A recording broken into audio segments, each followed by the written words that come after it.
there was an additional $2 billion, which is new. Therefore, it had not, the work to be performed was not in the financials, in the estimates of expenditure.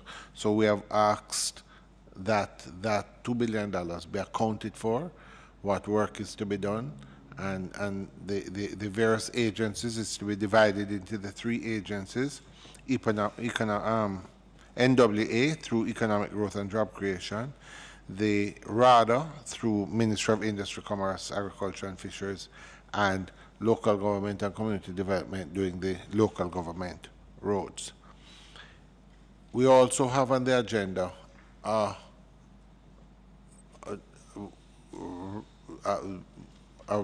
report that we had asked RADA to do for us last year.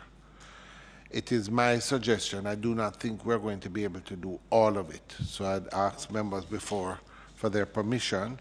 What we're going to do is this element of the RADA roads that are going to be done out of the $2 billion. What we will do is have RADA come next week and we will do the RADA roads at that time. So today, out of the $2 billion, we will only look at NWA and local government.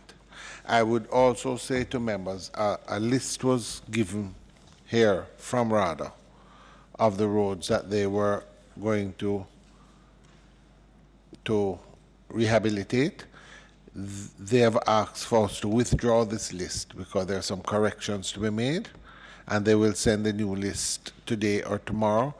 And it's not really a problem because we're going to see them next week anyway. So I'm just saying to members, don't refer to this list till they give us a corrected list, the RADA list that is there. Okay, so with that, members,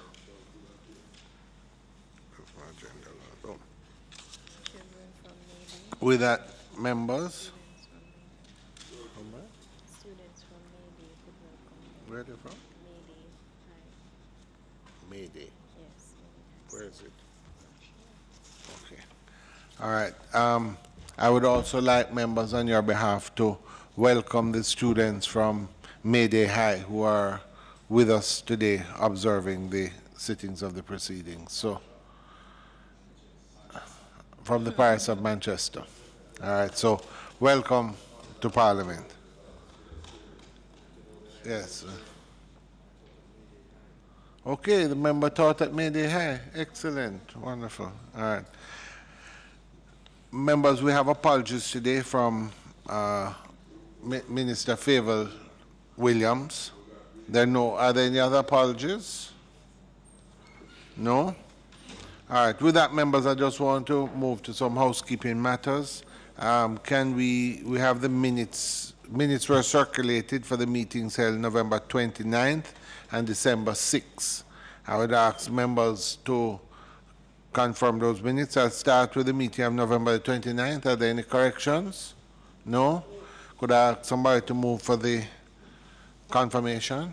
So moved. Seconded by Member Jackson. Thank you.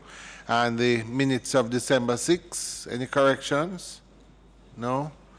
Confirmation? Member Stewart, confirmation. Member Paulwell. All right, thank you. All right, with that, members, we would...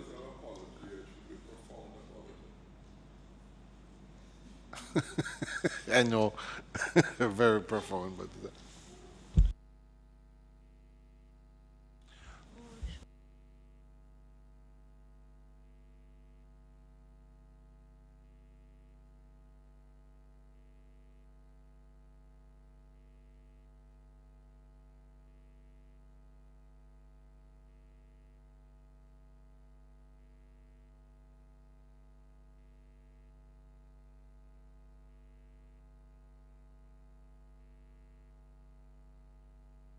Also with us today, members, as usual, is Ms. Carleen Morrison from the Ministry of Finance and the Public Service. And I'd also like to, indicate that we also have from the Public Accountability Inspectorate. I think it would be your first visit to this committee meeting? Yes, so they're here with us today. If you could just take the mic and introduce yourselves to the members. You just turn the mics and press the buttons.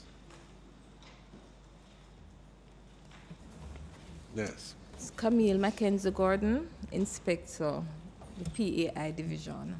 Okay. Ronald Rose, Inspector, PAI Division, Ministry of Finance.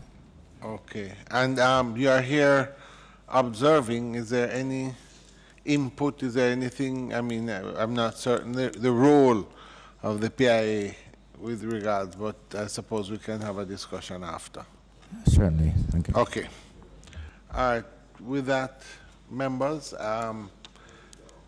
let me on your behalf welcome the team from the Ministry of National Security and from the team from the Ministry of National Security. Members, where are the 2 letters? Members, oh, sorry, I'm wondering, the Ministry of Finance was asked to attend this meeting as well? Yes, Huh? yes. Okay. Miss Morrison. Yeah, but Ms. Morrison is usually here in her own capacity otherwise. Was advised about the meeting. Okay, but the ministry was advised of the meeting, and there is a representative, but she's normally here with us, but there are no other representatives. I don't know, Ms. Morrison, I don't know if you were you equipped and empowered to speak on this matter to the extent that it comes up. Chair, we deliberately asked for the Ministry of Finance to be here because of the letters of moratorium that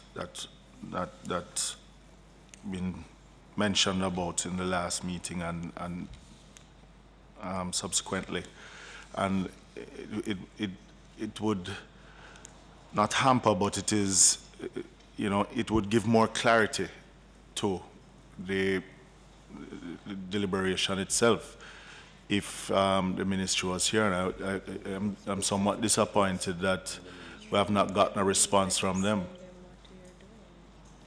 Because if Ms. Morrison is not equipped to answer the questions, then I would like for you to seek why is it that they wouldn't have made themselves available for the meeting.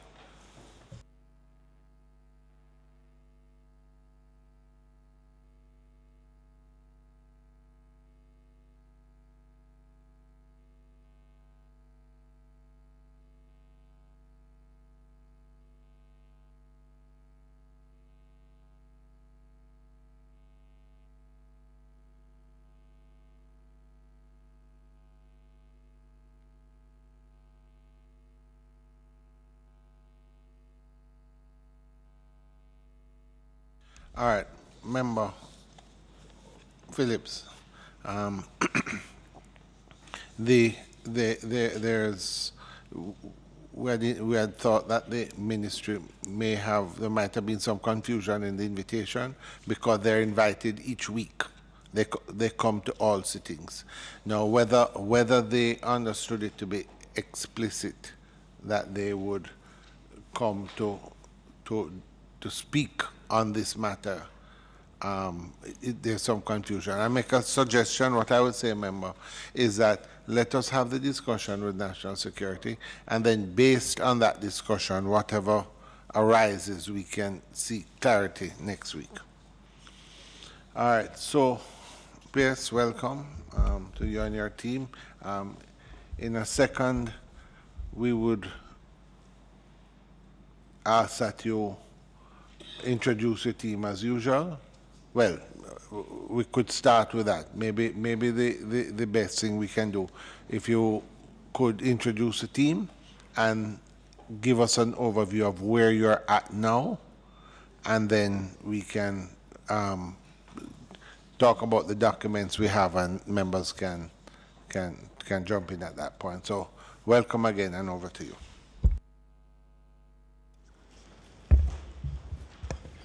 Thank you very much, Chair and members. Good morning again. This morning from the Ministry of National Security, we have Mr. Milton Morrison, who is working on procurement with us. Is that my right? On my left is Mr. Rowan Richards, who is the Chief Technical Director. Also with us is the Principal Finance Officer Director, Mr. Luke McIntosh, and my legal head of legal, Ms. Paula Wadsworth, and Ms. Nicola Wittick, who is also part of Mr. McIntosh's finance team. So I continue now with where we are. Since our last appearance at PAAC,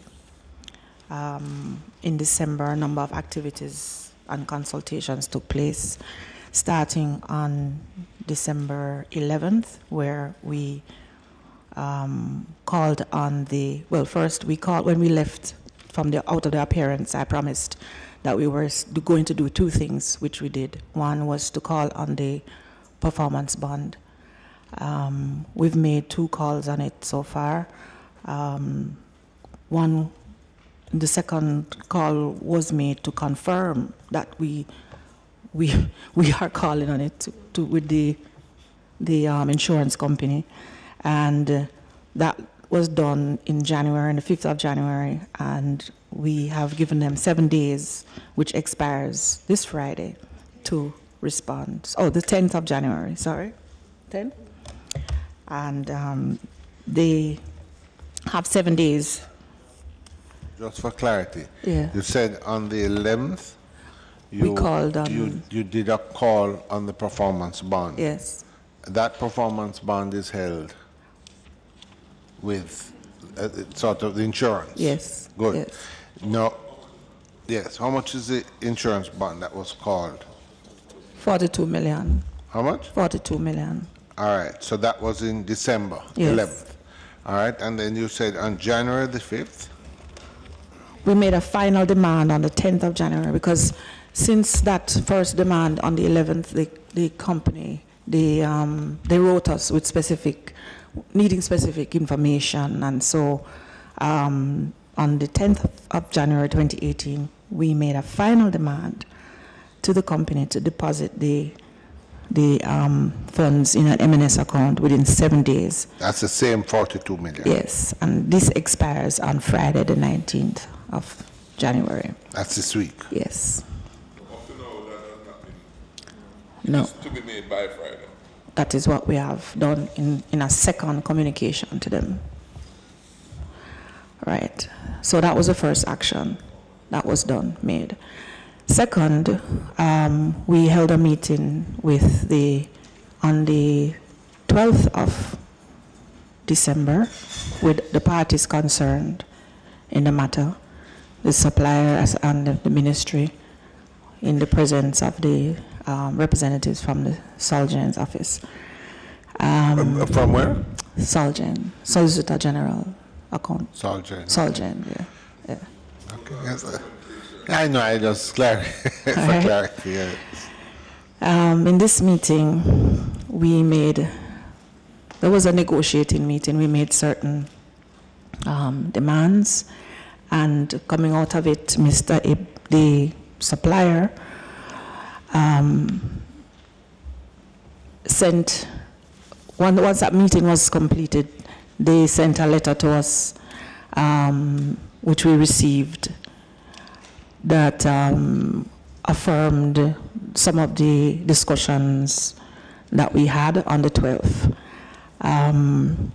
One of them is that because there was going to be a variation in the prices of the vehicles that are presently on the wharf, because they are of newer models, and the variation was kept within the band that is allowed for the PS's approval.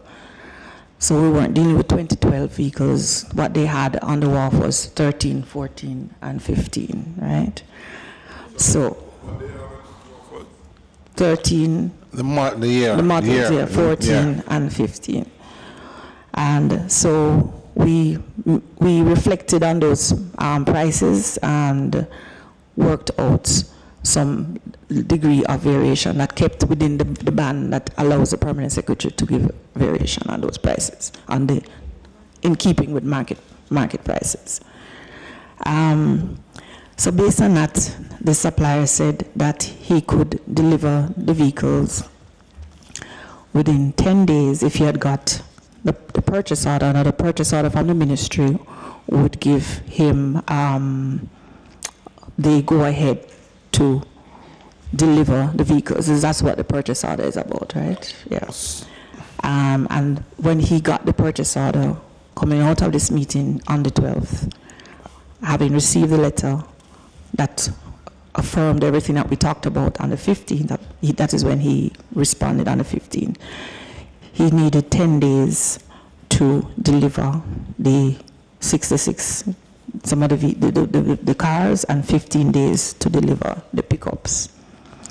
All of this was in keeping. This is 66 vehicles that were on the wall. Yes, yes.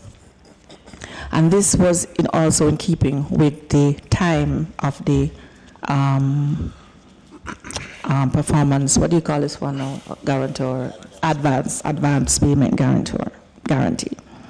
So we were expecting to get these vehicles by the 20th or so of December. That is what we asked for.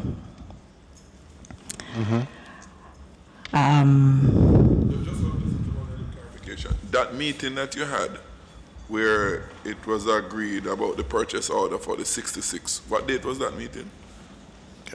12th. The 12th of 12th December, of December. yes. And you had asked for 10 days. Well, after coming out of the meeting, because there's some protocols in terms of receiving the letter, signing off on the letter, and it was getting into the season.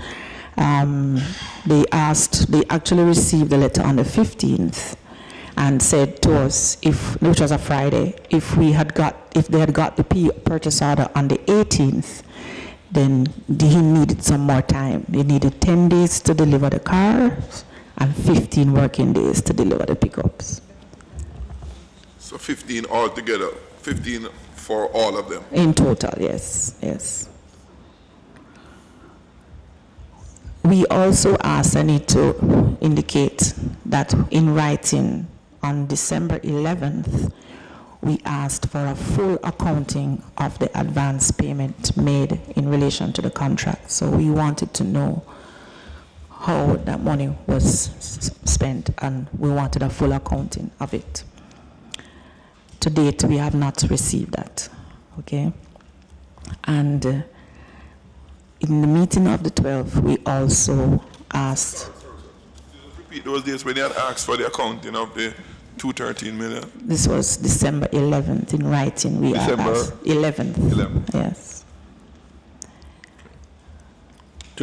Just for completeness, I think, members, you're talking about 66 vehicles. Yes. Now, the advance payment was 13 million, yes. Right, so the advance payment was 213 million. 213,465,000. Yes, we can round it off.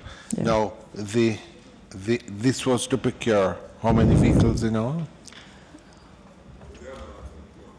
It was a half, 50% down payment. Right. Yes. And so, right, so we were, in our discussions, remember, I think there was a thing, they were trying to bring in the first 100 initially. But, so there were some vehicles brought earlier. 30? So 30 were brought in June? 30? Yes, 30 is correct. 30 in is June, correct. all right? And now we're in December, and you said there are 66 on the wharf. Correct. So in all, it is really 96 vehicles that we were looking at by the end of this Yes. year and a half period. Okay. this particular payment and Okay, contractual so, arrangement. yeah, so go ahead. You said you met on the 12th, you had asked for the accounting the day Right. before in writing, and there was a period of time, and in your mind, you had agreed to some sort of variation. Right. To accommodate these newer vehicles that you had, yes. Exactly, Yeah. and do you have, at that time, how much was that variation? How much was that accommodation going to Mr. cost? Morrison, it was about, what, 4? Well, the variation worked out to roughly 42 million, I think it was. More? Yeah. But that's 25%. If you are giving 200 million, if you are giving they have advance payment of 213 million, and you make a variation of 45 million on that for half of the vehicles, then that's a roughly, I mean, I'm not so good at maths, but it looks like a 25% increase to No, me. we're checking, just a minute. No, I'm understanding that the $42 million you agreed to for those 66 cars which are on the wharf of later year is $42 million over and above the $427 million. No, but you could only be dealing with the 96 vehicles that you have brought in. No, I'm just saying there's a variation based on the pricing. Well, we are seeking clarity from ourselves. Yeah. Rather than let me see if I get it right, Mr. Morrison. The 44 million is on the 66 vehicle that is on the wharf. Yes. Right. Yeah. So that's that. Which is a It's- part of the 200. So I'm making the point that if you are only dealing with 66 vehicles, which is a third of the cost of the total, right? I'm just saying roughly of the total 400 million. No, Chairman, if I may, my understanding. Let us be clear. What was the cost of the 66 vehicles? In other words, these 66 vehicles, what is the cost of the 66 vehicles? Just the 66. So we varied it to 150. Okay. Right. So the price of the 66 would have been $109 million. And you made a variation of 45 million. That's a 50% No, variation. 42 roughly. 40% variation. Is that correct? No. That's the value of the 66, 109 million. And you agreed to a variation of an additional 42 million? Yes. Well, bear in mind, these are younger model vehicles. No, notwithstanding. No, Yes. we just want the clear figures. Yes. I'm just saying. Yes. So it's $42 million more. That's roughly 40% more for those 66. Absolutely. Because you said 109 million would be for Call it 66. 35%. No. But that, and you are able to give a variation of 35% on the cost of a motor vehicle? The variation is 10% of the overall cost of the contract, which is the 400. Yes, but the variation only deals with these 66 Yes. to pay for these 66 Yes, vehicles. but Mr. you Morrison. still have to look at it in terms of the overall cost of the vehicle. The PS is allowed, or she has the authority to approve 10% variation of the overall cost. But then with you'd have this used up the entire variation on just these vehicles. But put all of that aside. Do you do recognize that 38.5. you're using a variation, the total variation for the 200 vehicles? You're applying it to 66 vehicles. Yes, bearing in mind that these are younger model vehicles. Because, yeah, they cost more. Let me also just add that we also asked for the supplier to voluntarily exit the contract. Repeat that, please. We also asked for the supplier to voluntarily exit the contract. And you agreed? No. So wait. Let me finish now. So Okay. so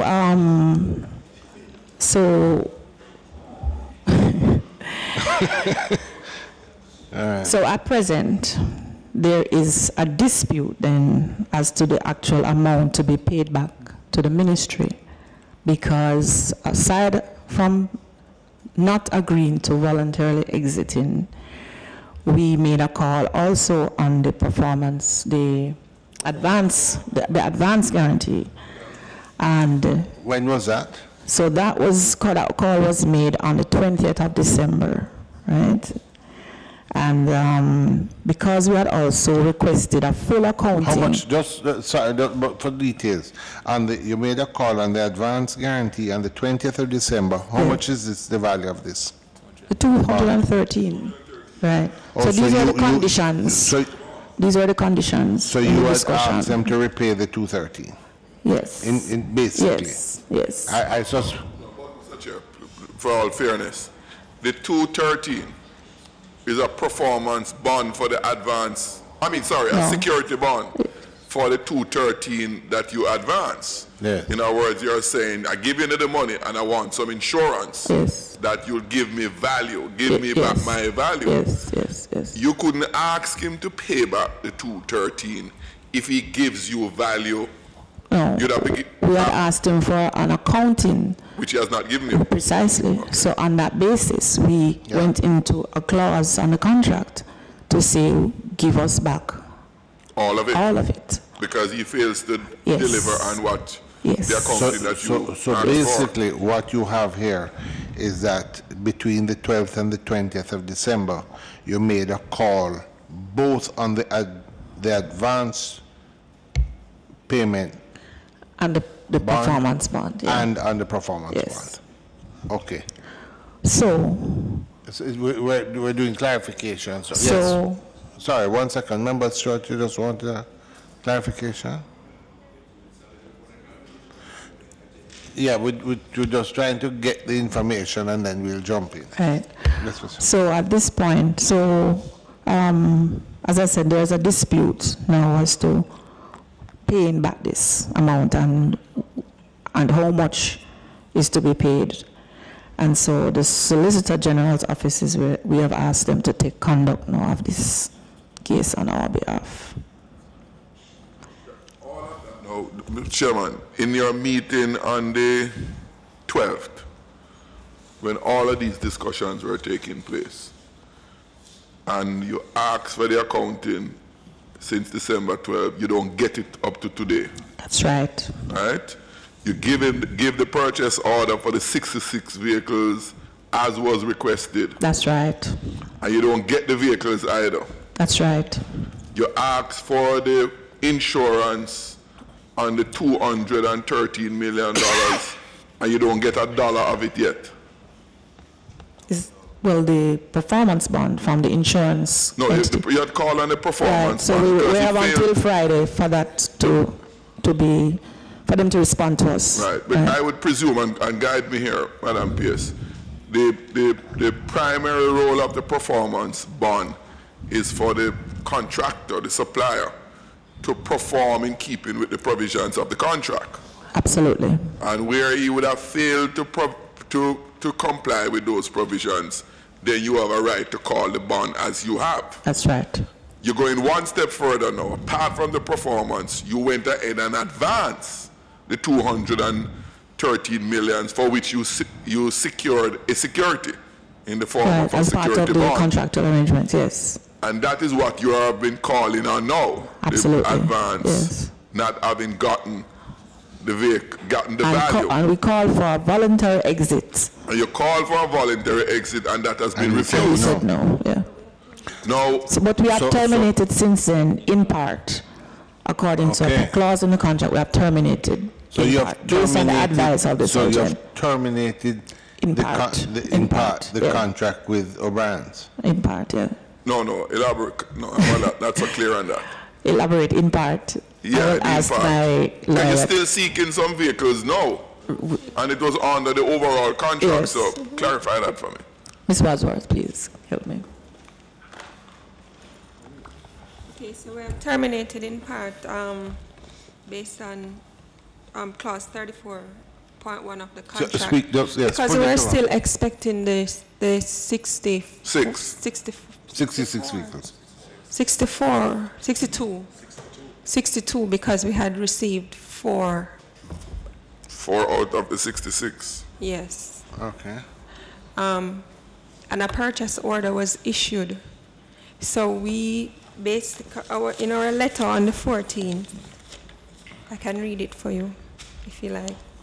Explain the termination. It's there, it's Yeah, there the actually. The letter of the termination. 14th Yes. of what? So, That's the 14th of? December. the 14th of December. Okay, good. So this was in our, we had a meeting on the 12th, they wrote to us on the 13th, and our response was on the 15th. So in light of the delays in relation to this matter and the increase in costs associated with the variation, as well as your inability to deliver the total 200 vehicles under the contract within the time agreed, we hereby terminate the contract in part by virtue of general condition of contract 34.1. In this regard, your request for a moratorium and for an extension in relation to the supply of the outstanding pickups is denied. So, Madam, just help me a bit here now. In the understanding of the partial termination. In effect, what you're saying, the contract that you had for the 200 vehicle, for Yes. which you gave 213 million advance, Yes. you have terminated that contractual arrangement. No. What we have done is we still expect the delivery of the 64 vehicles to make it All right, 96. The 62 vehicles. Now, let me say something else before Hold you on, answer. wait, You can no, assist. let her, No, when tell her, no, she can correct me. My understanding is that with the partial termination, is that one, you're terminating the contract. However, you have agreed by virtue of the purchase order issued to purchase those particular first 66, now 62, because you have gotten Right. 4 out of it. So on the Yes. one hand, the contract for 200 vehicles at 227 million has come to an end on the one part. However, you have gone into an agreement by virtue of that meeting on December 12th to purchase 66, and that asked for a purchase order, right? And you gave the purchase order. Of that 66, you have gotten 4. So there will be a remaining 62 under that agreement coming out of your December 12th meeting. Because you have terminated the contract, they have 213 million for you. So you have asked for an accounting of that $213 million to now determine what you get from it, the 213, and in conjunction with the agreed purchase of 66 vehicles from them. So you're only in negotiation with them for one, the return of the deposit you gave them, and completion of the transaction on the 66 vehicles for which a purchase order was issued. Right. That's my understanding. Am I wrong? hold on. Yeah, let's- summarize it well, sir. Hold on, Yes, wait, yes. Yes, that's correct. that is correct.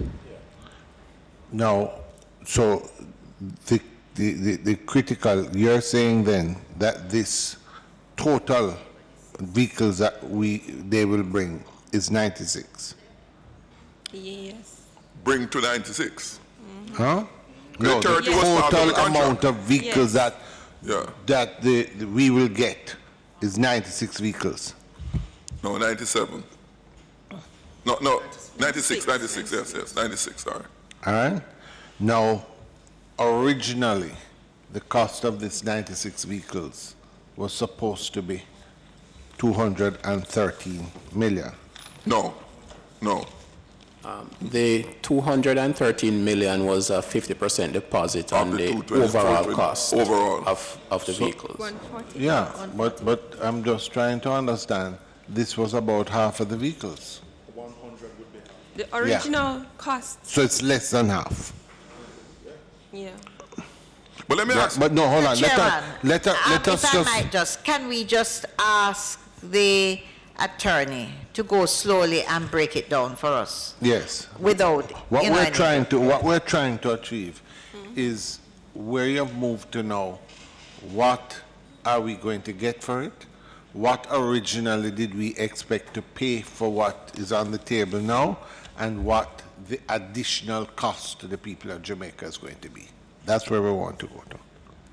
We had, for the 96 vehicles, we had originally expected to pay 148,886,400. Repeat that? Repeat that. For the 96 vehicles. Yes, 148,886,400. All right. Now, the additional cost for this transaction is going to be? The variation as a result of the newer models and in keeping with reasonable market value, we now will expend 190,652,320. So the additional, one second, the additional amount is how much? 42. 196,52,320. Right. So the additional amount is 46. Right, million. and when you So subtract what that from the percentage? 213 million, we would be owed 22,812,000. Yes, but Right. the question is, therefore, these vehicles, a percentage increase, what's the increase on cost of these vehicles? Presume it's 38.5%. What's the increase? You can not with us. The 38.5. increase on the 66 is 10%. How much? 10%. No.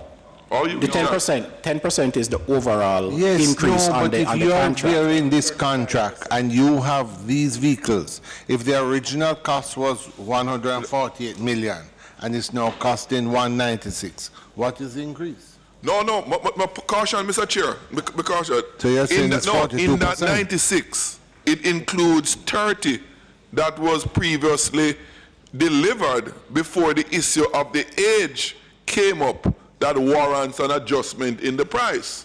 So as I have it, you did say that you expected to pay $109 million for the 66.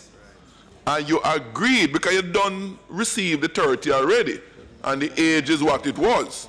So the $42 million additional that you mentioned would only be on the 66 that was sitting there that as a younger age than what was originally contracted or intended to supply. So when you look at the variation you have granted, which is $42 million, it's $42 million not for the purchase of 96, right?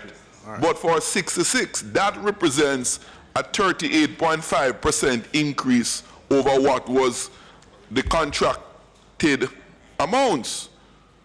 So you have agreed for 96 vehicles to be purchased at an additional cost of $42 million with 38% increase on 66 vehicles that you had intended to purchase, by virtue of what you said earlier. So I don't know you arrive at 10%. Well, Mr. No, Mr. I was saying that on the overall cost of the contract. The entire contract is 400 million. But I think that's an erroneous way to look at it. Mr. Morris, you know that's dissembling a little bit. The fact of the matter is that you have almost a 40% increase on the price of these vehicles. Of 66 vehicles. Is that correct? So I think the question, and I'm making the point that We have to take it within the, we were trying to work within the context of the contract. And, Mr. Chairman, you have a contract for a certain number of vehicles of certain year to be provided. You got 30 out of it, and out of the amounts that you know agreed to take, which is 96, 66 plus the 30, you have agreed to pay 38.5% more for those 60 vehicles that you intended to get. 28%. Not 10%. It's 28%. yes, but the question, No, Mr. it's Chairman. 42. No, 28%. No. Well, what the numbers I'm using to calculate the 38%, you said for the 66 vehicles, you had intended to spend 109 million. No, 148. 148? I had 109. Yes, but the question, Mr. Chairman, the question should be... 109, no, 1 second. No, the 109 is for the 66. The 148 is for the 96. For the 96. But you have already gotten the 30 before that you never have an issue with, because they were of the age and so forth that was prescribed in the contract. It is the 66 of a younger age that you went into that meeting and agreed to vary the price, the cost, in keeping with what the PS can grant, for an additional $42 million. So it's $42 million more for 66 vehicles.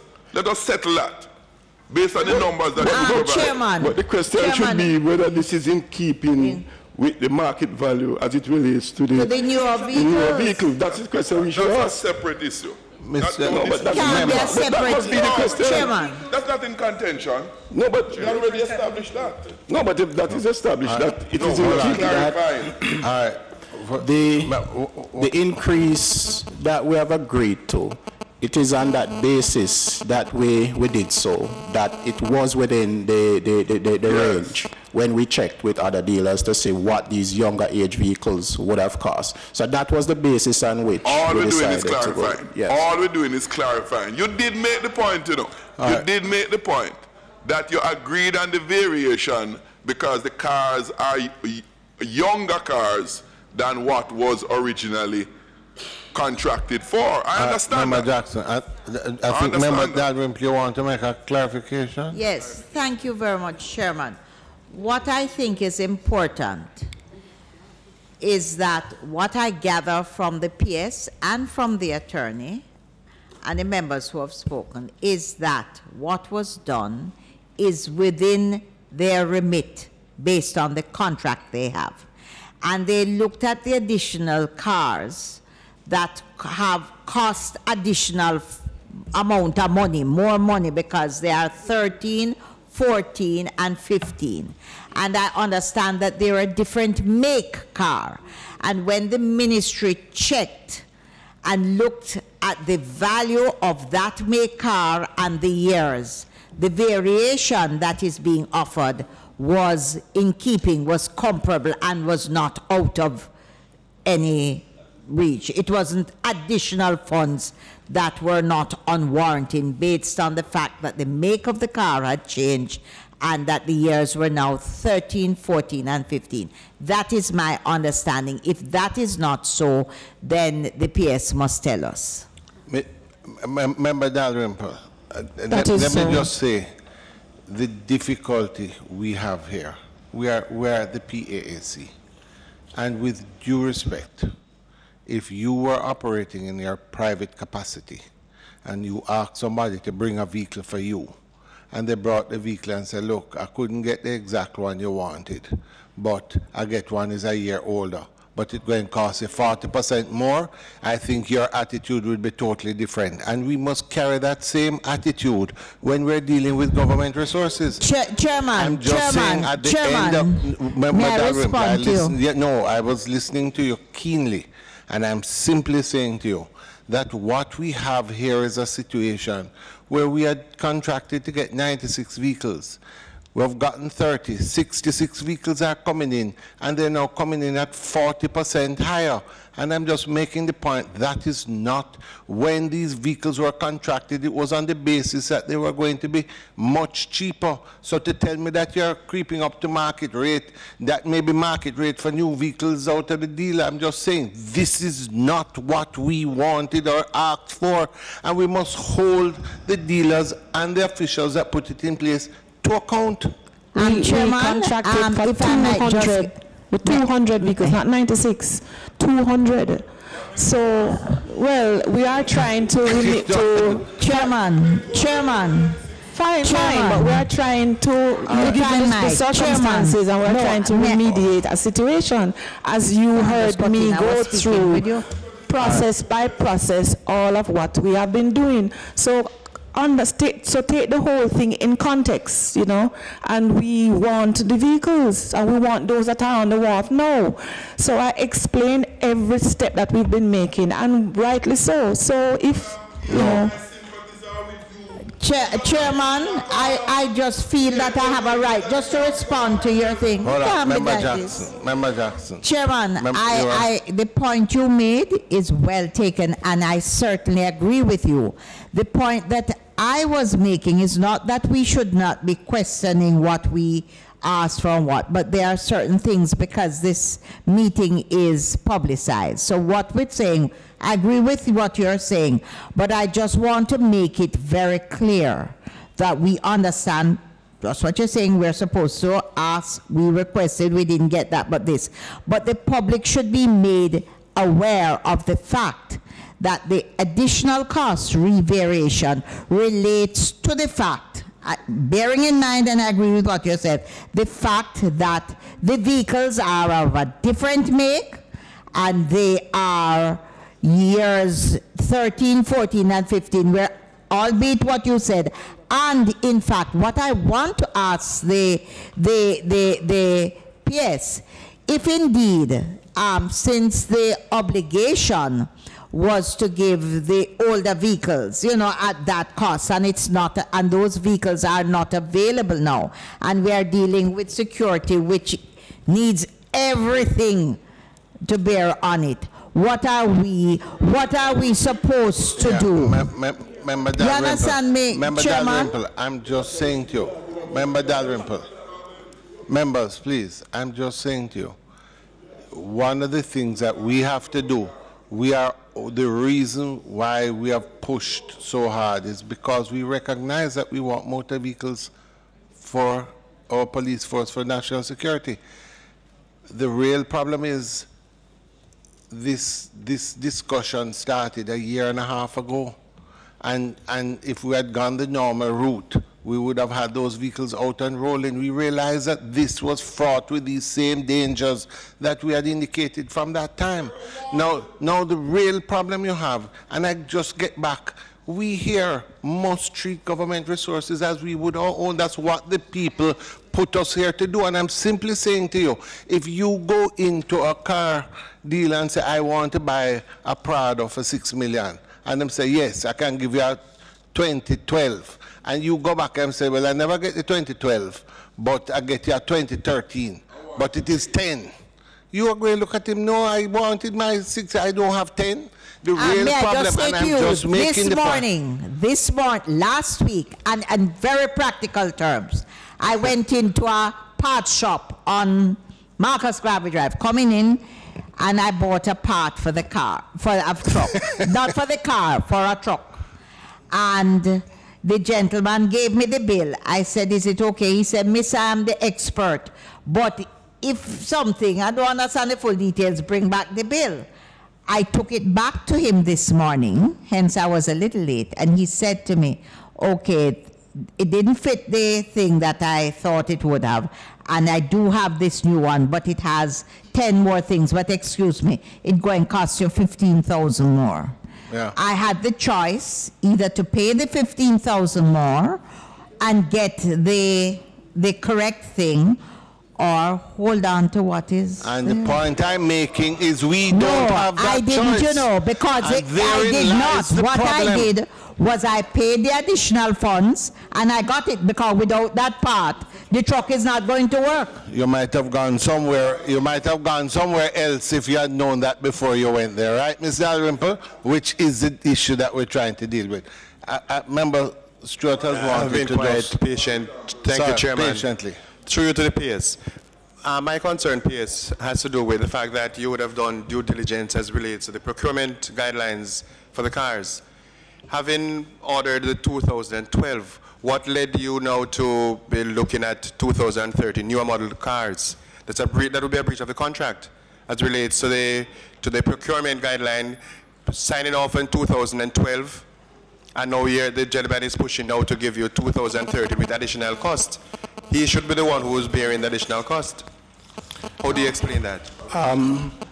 That would be a variation under the contract which can be agreed by both parties. The contract allows for that.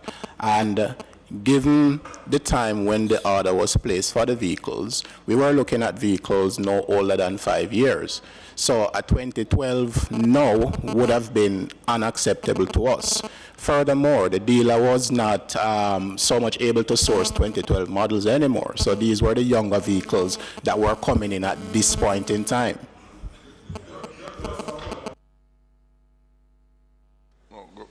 Mr. Chair, the response by Mr. Morrison. No, hold on, Sorry. Member Jackson. You know I will yield to you anytime, you know. So I'm going to yield to you now. I am actually just coming to the meeting and was a bit confused. So I'm very clear now because for the late? last 15 minutes we are having a discussion that I feel we were confusing the people of Jamaica. I get very clearly that the variation is not just a basic variation. When I came in and Member Phipps was speaking, I literally thought that we were just paying more for the same apples. It has to be clearly understood that it is within our remit to make the decision that if newer vehicles, and as Member said, he's happy, better vehicles are available, it is our choice whether or not the contract allows us to vary how much we pay, and it is still for us to decide how much we pay. The dealer cannot force us or force our hand in terms of what we finalize in payment. And PS, I want to understand very clearly, have you gotten value for money in terms of the additional amount you have had to pay for newer or younger vehicles? People being murdered out there every day because the vehicles are not there just for the fund. That is lost value. Value can only dollars and cents. Value in the security of the Jamaican people. Now we are talking about the dollars and cents in savings. Member, allow the PS to answer the question and then you have your turn. These are not cars to drive up and down. This is protect Jamaican people. We have a band that we work with as it relates to the price of used vehicles, right? Once the vehicle falls within that band, then we consider it a reasonable price that we can go ahead with. For example, the 2014 Corolla Axio for 2.1, we have a band from a low of 1.7 to 2.4. So it is on this basis that we decided that the prices were reasonable and therefore decided to go with it. With due respect, could you repeat that for me? I'm not understanding. You said that one of the vehicles in the 66 is a Toyota Axio. The 2013 Axio, for example, we have a price here of 1.8. The band that we were working with was from a low of 1.7 to 2.4, and it is within that band. Yeah, but remember, we had to decide whether these new prices were fair and reasonable. Mr. Morrison, with due respect. And it was on that basis that we made a decision to go ahead with those variations. Mr. Morrison, you are saying that you have picked a vehicle that you said was originally going to cost 1.6 and it gone to 1.8 or something. No, we have a market survey. The increase that we are looking at across the board is close to 40%. For a younger vehicle. And I'm saying to you, and I think, colleagues, one of the things we need to understand, there is a reason why we have procurement guidelines in place. Simply because to allow persons to bid, come in at certain levels, and we get value for money. I'm saying that no matter what it is, when they have changed the terms of what the contract was, and they come in now at a price that is 40% higher, it is not what it goes against everything that the procurement guidelines stand for. Remember, we would have already adhered to all the procurement guidelines. We are now at a point where we're having Mr. some... Morrison, with due respect, you're adhering to it, maybe by letter of law, but not the spirit. You have applied a variation of 10% on 400 vehicles to 66 vehicles. That's not the spirit of the procurement guidelines. And these prices were within market price. No, these are Chair, market prices. About that 10%. Mr. Chair, through you, and you know, I'm sorry I can't get the Hansard right now to read back Mr. Morrison's response that the 2012 vehicles would have been old and inadequate now, and the newer vehicles, because would be better. Because no, those were not my words. Those were not my words. You said something in that same thing. Like I heard you.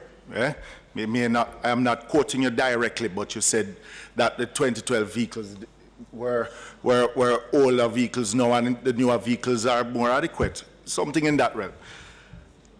But I go back to my earlier statement when we met the last time, that the proper due diligence from the ministry, who has a responsibility, was not done. Because if it was done, you would not have gotten a shipment now of vehicles outside of the 2012, where the bulk of the vehicles are not the 2012, which is what you made a request for in the contract. The contract allows you to vary, but you made a request for 2012 vehicles, right? Now, can I respond? Sure.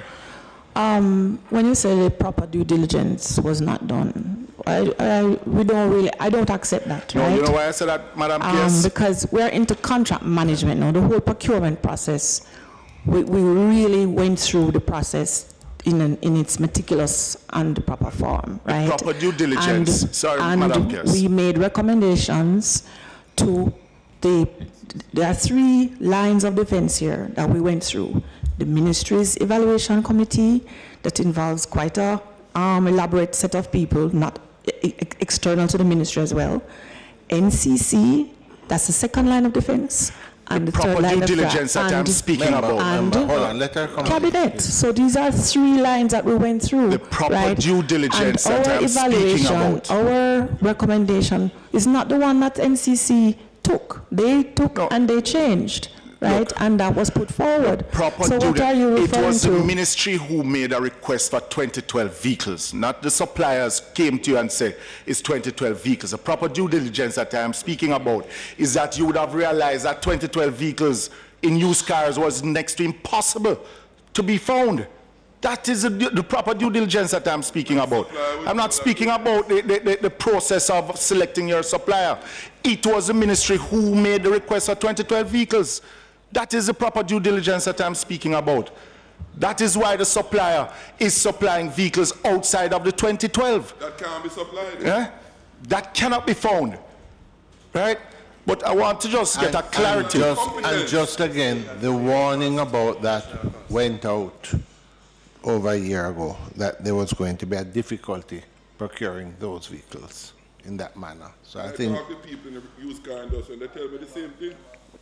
So cars can't be found unless we take them out of some junk. If it was not, Chairman, that the ministry was in the mood of cancelling the contract, and as Mr. Morrison said, that the variation would be 10% of the overall, what then would have happened if the other 104 vehicles would have been newer vehicles as these, because you would have used up your 10% with this 66? I want us to discuss, no. Okay. I would like us to talk about, because we're in management of the contract phase here now, and my concern on behalf of the ministry is to get, as you say, value for whatever is that for what we can get, no, to get either so to you want get to our just money. Concentrate on the 66 then? to get On out what of the is it? contract, All right, to then get my money back, and move on. That is problem. where we are No now. problem. You know, I have no problem I've with that. exercised. In the meeting on the 12th. I want to finish talking. in the meeting on the 12th. No, allow me to, please. You don't want to what? I would like to finish making the statement. I want a clarity. It's just a clarity that I'm seeking. You know, you make me forget now what I was going to make a statement on, because I want to speak, right? As I said, that is where we are at now, and I think that is what we have exercised every possible way and route that we can go in demonstrating that we are serious about recovering on either side the vehicles that are there now and the money that is due to us. That is what I want us to talk about, and I would like us to acknowledge that we have. We are public servants, and that is what we are doing. You have become a victim of this thing. The meeting on the... Become a victim. When this corrupt used car policy is what put you in that problem. I'm sorry for you.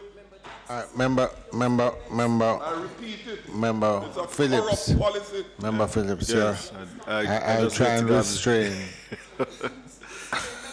Member Jacks, that's best as possible. You said earlier, Pierce, that you have written to or have expressed to the supplier that you want to get out of this contract. So it's a partial termination, as you phrase it, termination of the contract. One of the issues that have been discussed since we last met is the letter of moratorium, which the Prime Minister expressed that would have been withdrawn. And the discussion between yourself and the supplier was who was liable for the additional taxes. When you met with the supplier, the discussion, I would imagine, would have dealt with that issue itself too. Has the supplier accepted that he is going to be liable for the SCT and GCT? Yes, he has, because we have made it very clear that we are not paying that. So yes. And I suspect that is why we still haven't, well, let me not say, but we have made it very clear, and he has accepted. And he has accepted that? Yes. That he is responsible for it? The 4 vehicles that you said you received from the supplier, has the duty SCT and GCT paid on those vehicles as yet? The ones that you collected on the 8th of December? There were no discussions surrounding any duties on those. Those were just delivered to us. So I assume that he would have taken care of that. But they were taken out of a bonded storage. Well, I don't know where they were taken from. We don't know that. We must just deliver. He must just deliver, and he delivered. You don't know that? I don't know where he take them from. Wasn't it the ministry that went for those 4 vehicles at his bonded? Yes, but... No, so I'm asking. The ministry went and collected them, but we didn't get into... On the 8th of December, yes, it was not even... You had not even... The whole discussion on the moratorium letter. Right. Because the moratorium letter wasn't even withdrawn then. So I'm just asking, is it that the ministry then accepted because there was no notion that the moratorium letter was, because we came to Parliament and was discussing that moratorium letter. At that point in time, it was not yet withdrawn. So I'm just asking, and the moratorium letter says that the ministry is accepting liability for the SCT and GCT. No, we didn't sign it, you know. I'm just saying the moratorium letter that the minister stood up in here. Which minister? The Minister of National Security stood up in here and said that the moratorium letter was given for the 66 vehicles. It was given by the Minister of Finance. It was not signed, the agreement was not signed by the Minister of National Security. All right, so has those duties, I'm just asking a question. This is why, Chairman, This is why we wanted the Ministry of Finance here to find out if those duties and we don't know. SCT and GCT are Right, those that is for the Minister of vehicles Finance were to paid. talk about, and customs. Well, we didn't Chairman, can sign we any then- agreement about moratorium. Yes. So can we then send a note we certainly will. to the ministry? On this note, 1 second, members, on this note, we had indicated at the start of the meeting that we had invited the persons, local government and NWA to come to deal with the $2 billion supplemental to the budget. It occurs to me that we're not going to be able to deal with that today. So with your permission, I'd like to release them and ask that they return next week. And Member Phillips, if you would like at that time, maybe just as a start of the meeting, just briefly, we can just do the addendums to what you're asking for. So do I have the members' permission to release? All right, thank you. Continue, Member Phillips. Well, I'm asking if we can get the Ministry of Finance to... Definitely. Yeah. And up to now, you have not gotten response. You said up to Friday you have for the performance bond, or the 20th. We have up to this Friday. This Friday. To get a response from the insurance, from the lawyers and representing that insurance company. Mm-hmm. Yes. And is there a date for the advance payment for a response on that? Because you have also made a call on that bond from... That matters with the Solgen now. That's with The advance payment. The advance payment, Guarantee, to see if it is that yeah. you can call on it or not. Or We have called on it, but the issue of the dispute as to, how much is owed to the ministry based on the vehicles that have been supplied so far is an issue, because we have called on all of it. Because there are things that we've asked for that we have not got. So we said give and up. the supplier has not responded so far. And in the meantime, you have been signing... let me explain to something further that I should state is that the supplier received an unsolicited extension on the advance payment guarantee. That's all? Could you explain that? I'm not quite sure. It was not asked for by us. He got it from the banking, his institution. Institution. Right. That gives them till the end of January. Right. So then, by that action, we would expect then that the vehicles should be cleared and delivered at that time. Has all the entries been signed off by the ministry yet for the vehicles to be cleared? No, what we have given him is the purchase order to facilitate the clearance. Now, he would then take that to the Ministry of Finance along with the entries and the declaration for them So to apply you're the expecting... 5%. No, but the reason why I'm asking, because you're expecting the vehicles to be delivered, but they can't be delivered without all the entries being signed. So I'm just trying to seek... No, we don't sign the entries, Who signed the entries? I suppose Because the it is vehicles done are at in the the name of Ministry of Ministry of Finance. What we sign is the purchase order and the declaration. So do you have any idea at all of how many of these entries have been signed by the Ministry of Finance? No, I don't. But we have given him the purchase order. We have signed the declaration for him to go ahead, take them to the Ministry of Finance and clear the vehicles off the wharf. Member Phillips, just on this note, let me just seek some clarity. There were 30 vehicles before, and then a further 66. Now, the 30 that were cleared previously, those vehicles paid no duties either. They got a moratorium, is that correct? So nothing has been paid. If nothing was paid on those 30 vehicles, that moratorium is for what period of time? They got a moratorium on those 30 vehicles, yes, from the Ministry of Finance. How long was the moratorium? But the duties were not paid, eh? But Chair. The second moratorium included everything. the unpaid portions. So hold on. Just let me clarify for a second. The first moratorium was in around June? June 29th. Yes. June the 20th. Yeah. And there was a moratorium that lasted.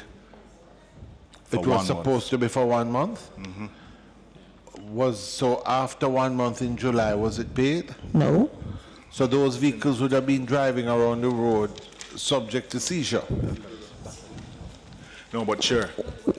I'm just... No, the payment for it was lumped in the second moratorium because the ministry was not prepared to pay. Yeah. No, but I'm just saying that second moratorium now was given in November. November, yes. 29th. And it included the sums. So it for included, the first, but I'm just saying between July and November, those vehicles would have been somewhat illegal on the road, police vehicles, because they would not be illegal, but sure, it goes deeper. Why would they? Well, because the Ministry of Finance, Ministry of National Security would have accepted liability for the taxes. No, but that's by virtue of the moratorium. No, but that's what I'm trying to understand, Member Jackson, Member Phillips. I'm just saying, so no duties have been paid on none of the 96 vehicles? Not by the Ministry of National Security, which I reiterated the last time we sat here. We have not paid any, and then we have sought advice from the Solgen on all of that, and we have been told we are not to. This is not for us to pay. You're not liable and not supposed to pay. No, we're not paying. All right. So there must be a and the discussion. supplier has accepted that it is their responsibility. All right. So we moved on from that to therefore, to Member Phillips, no, but more than please 1 second, members. Therefore, I think that if what we have heard here, what we need to do then is to not just have Ministry of Finance, but I think customs would also be brought into the picture, because I'm just not certain how that process, it's just a very, again, use the word untidy process, and why, if in your mind there's no confusion about who pays the duties. But sure, just one question before you why do all these moratoriums and things come into place? So if that decision was not yours, I think it is clear that we need to speak to the Ministry of Finance and Customs. Yeah, but just to the PS though, for this moratorium letter of June 29th, did the ministry sign off on this moratorium letter? The first one? Yes? No, but then if they had signed it, then they have to accept liability, because... Could you just read the first moratorium letter, which was dated June 29th, please be advised that the moratorium of 1 month has been granted to the Ministry of National Security to facilitate the payment of taxes on a shipment of 30 cars being imported by O'Brien International Car Sales and Rentals Limited, valued at $22 million, plus the value of 30 vehicles range from $961 to $901,000. The total value of the moratorium is $9,219,125.45, representing SCT of $4,620,288.97 and GCT of $4,598,836.48.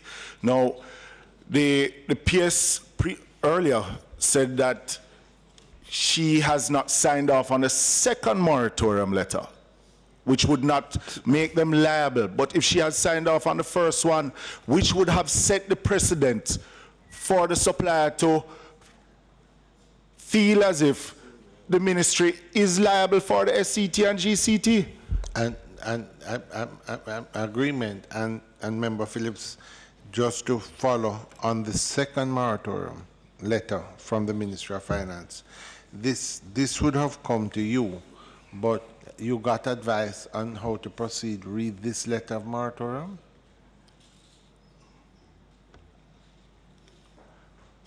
Because in this letter, dated November the 23rd, from the Minister of Finance. It's a letter from the Minister of Finance.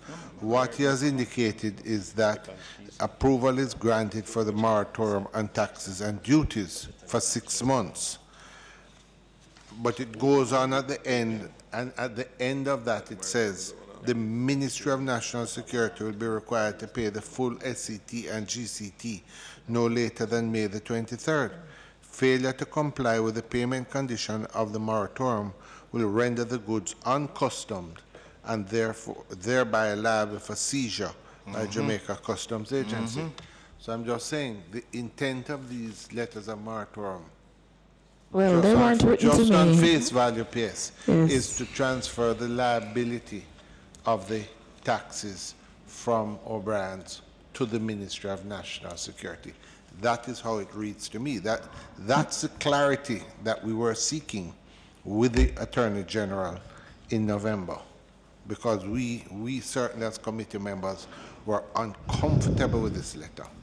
And I think clearly that the Ministry of Finance and the Public Service is going to have to speak to how they arrived at this conclusion. Okay, so I didn't sign, but I just want to read a portion of the letter that Mr.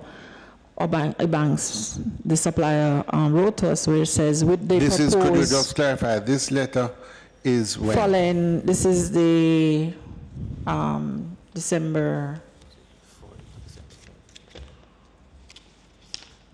But, Madam Pierce. Hold on, let us.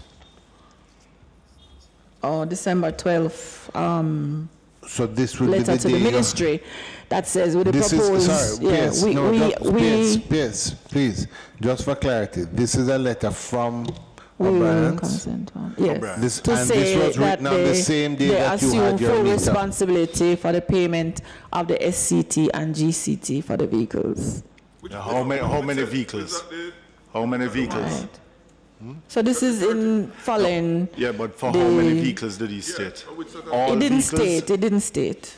So it could only mean the 66 then? Yeah. Mr. Chair. Which is what we're really talking about now.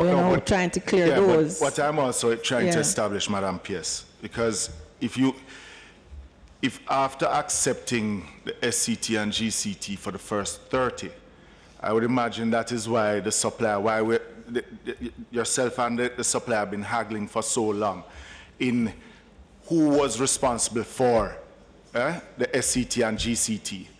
Because in this instance, he would have paid the 5%, and the ministry would have then accepted liability for the additional. So, because when the letter on the 23rd, I remember you coming here to Parliament saying you knew nothing, you only got a call on the day from Customs on your way here. That's true. Yes. To say that the vehicles. On the second, the letter in November. On the 29th, you came here. The letter is dated on the 23rd of November. Right. This letter, I found it strange, Madam Pierce, that a letter would have been dated the 23rd. One sec. Dated on the 23rd, which would have basically moved the liability to the Ministry of National Security. And you would not have seen that letter before. That is Customs. so, because Customs so you don't called find me. something wrong with that? That is why I requested of Customs to send me the information, because the letter was not sent to the Ministry of National Security. You understand what I'm saying, Chair? So based on that, they sent it to me and asked me to sign, and I said, no, I'm not signing this. When you asked Ministry of Finance on how it is that they sent a letter to Customs, what was their response? I asked Customs to send me the letter, which I received, along with the agreement, which I refused to sign. I didn't ask Ministry of Finance, along with the agreement, which I refused to sign. What was that agreement about? The moratorium letter. Yes, yeah. Right, so I'm going to remind you, Customs had emailed me the agreement for signature, At which point I asked, on what basis is this agreement emailed to me? Then they sent me a letter that they got from the Ministry of Finance. Yeah, but right? No, that agreement. You're signing an agreement to say what? Moratorium. The moratorium. Oh, but Right, this is so- but this is even more nastier, Chairman, than it actually is, because no, it is messy. Is it incompetence from either the Ministry of... It's not messy, it's corrupt. Finance? No, it is. Because if a moratorium letter was given to the customs and the permanent secretary within the Ministry of National Security, who sat here on the 29th of November, and a letter dated on the 23rd, giving the liability of SCT and GCT to the ministry, and the ministry had not seen that letter. Then the Ministry of Finance and the Minister of Finance, who signed this moratorium letter, need to answer. On what basis then did he issue this moratorium letter to customs without going to the knowledge of national security, signing off on it to give customs this moratorium letter? Setting up the ministry. And furthermore, if the permanent secretary had signed the first, she said she signed the first moratorium letter, then why did the second moratorium letter include the first 30 also? Which is a question I asked in Parliament and still have not gotten any answer. So we would have been clearing more than, this moratorium letter would be covering more than the 96 vehicles, because the first moratorium letter would have taken care of the first 30. No, it was accounting for the payment on the first one. Right, so it was clearing the 66, but because we had not paid anything at all, You added to it. Yes, they included the what was Madam outstanding. Pierce, Yeah.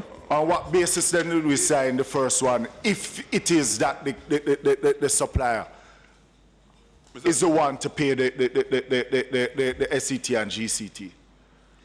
On what basis? Because it would have set the precedence that the ministry is accepting the liability. Yeah, yeah. Let me explain to some of the other the upsurge at the time, you know, in Montego Bay was really of pressing concern, and the vehicles were needed. And we have 66 vehicles on the wharf, and it has gotten worse.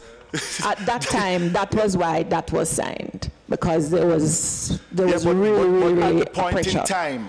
But the second, by the time it came around to the second, we Madam just Pierce, refused to sign. When signing it, did you express to the supplier that he would then have to cover the SCT and GCT in this? Because the supplier in an interview on radio said that he was not paying because the ministry had already paid for the first set of vehicles and accepted liability. So the confusion started there and then made worse by the Ministry of Finance in committing something on your behalf without your consent. So there is collusion between the Ministry of Finance and Customs. There is collusion. Not only other places, but here. Mr. Chairman. Because the permanent secretary is left, right? The letter on June 29th is giving the moratorium to the Ministry of National Security. Yep. So the Ministry of Finance give the liability for the taxes of $9 million. No, which she signed. It's the other one. Right? And the question is it the supplier who, has the supplier settled this $9 million? One, and two, Mr. Speaker, out of the $213 million that you have advanced them and for which you have security, is that $9 million going to be accounted for? Because that belongs to the public purse. It was never in the contract. This is one of the issues that were brought to the Sergeant, and we were advised that we could recover from the performance bond that... $9 million? Yes, that is what they advised. So you are going to recover the $9 million from that bond? If we had paid it. Because remember, we didn't pay it, you know. No, I take it. So you never paid it because the letter said to Custom that they are granting a moratorium so the vehicles can be released without the $9 million being paid then. But the moratorium is valid for 30 days. So within 30 days, that $9 million is to be paid. The question, Mr. Chairman, was that $9 million paid? And the other question is, if it was not paid, will the Ministry of National Security, as an agent of the government of Jamaica, ensure that from the bond that they have secured from the supplier for $213 million, that $9 million will be secured? That is what the ministry... Right, so that is what the AG advised us. But remember, I read their section now that the supplier said that they are... no, for the entire... It for the didn't amount. say. No, it said Right. for the amount, but it never stated for the entire 66. The, That the 96. outstanding moratorium payments is 34 million. So they have the commitment to pay. But let me just get clear. Because, and no, let me get based clear. on the advice, it can be taken from the performance bond as well. In the House, when I asked the minister if this moratorium letter that was written on the 23rd, dated the 23rd, if it covers the total amount of the 200 vehicles, the contractual amount. No, this is where the confusion may come in. His answer was yes, that this moratorium letter, you can ask for Hansard and look for it. I asked him if this is going to cover the full contractual amount of vehicles of 200. His answer is yes. Is that so, or is this only taken care of? All right, it's easy. I can't answer that now. I don't. No, it doesn't. No. Look, 34. 9 million. What would have been the SCT and GCT? I think you told us the last time around on the 66 vehicle before you did the variation. It's easy. Call the figure no. But it's not. But the two shipments, the 66. I remember the first 30 would have been 9 million. The first 30 was 9. No, you had given us a figure. And then that 30 is now rolled into the second one. No, hold on before you even reach there. $9 million for the first 30. Eh? So 66 can be, should be, with what was calculated, you had calculated before the variation that you gave was something like $20 million. No, sir? No, less. Oh, I don't remember. I'm remembering a 16. Was it 16 million? 16 million. $16 million. All right, 16. Right. Yeah? So that would be what? 26 million. And this here is for 34 million. That's what the letter said. No, that is why I asked the question of the minister if this was to take care of all 200 vehicles, because if it is only for the shipment, then this would have been too much. Then what else is it that is coming in on this moratorium letter? That's a web of deception. That's all it is. And the difficulty with it's not adding up. It's not adding up. and PS. This is coming from customs, so no, yeah, but it is a letter that is signed by the Ministry of Finance. By the minister. By the minister himself. Is it you want more evidence of that? And the difficulty is that he will have in that letter, exactly, it transfers responsibility. This is in that for sure. Chairman, let me tell you, this whole thing was concocted from day one. From day one. From day one, we said that this was flawed, and it is even getting worse. The deeper you dig, huh? Yeah. Is it more morass you find? No, members, I would like to remind members that we have, as well as dealing with the 96 vehicles that were in the O'Brien's contract, we also have some other vehicles that were procured by the Ministry of National Security. I see here a total number of 286 were ordered. Sorry, Chair. Let me just to wrap up on the Well, first. no, yeah, I'm just saying to you, we want to sit, we're going to take No, we're going to take afterwards. this. Yes. No, but Go I just ahead. You wanted want to to wrap find up out with from the PS, just wrapping up on that. If on Friday there's no response on the performance bond, or the response on the performance bond is that they are not paying, meaning the insurance company that holds that insurance policy.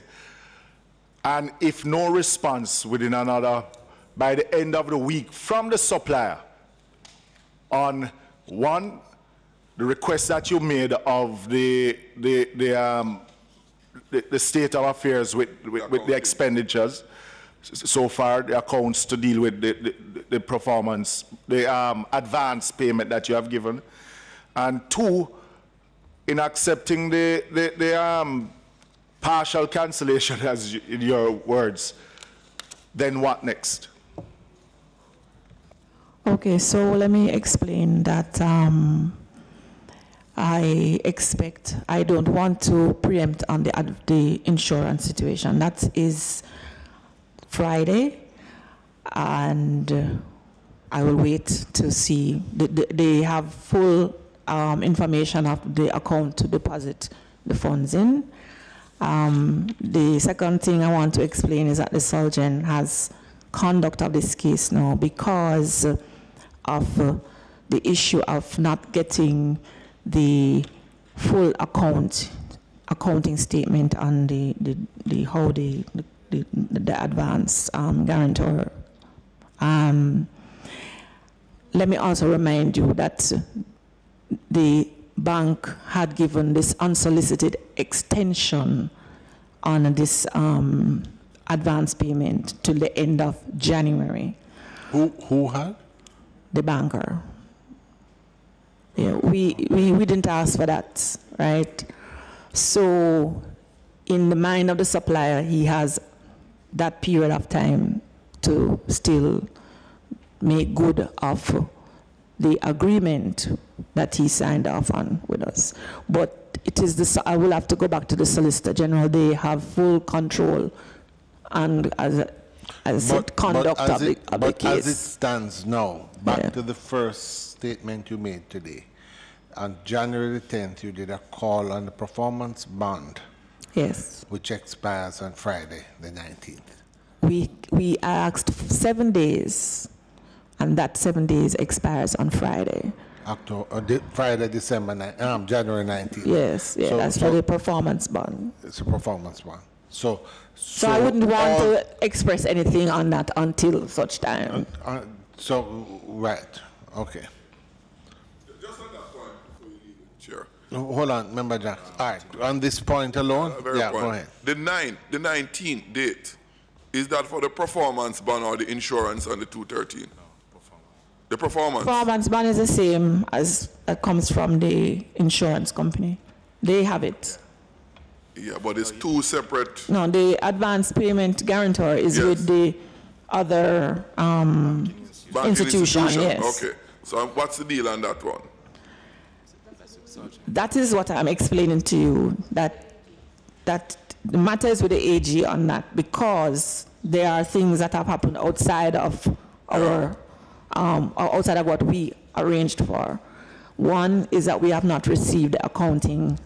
Supplier refused to give you the accounting. Yes, and two, the suppliers got an extension from the banker on the advance payment to the end of January, which we did not request for on his behalf.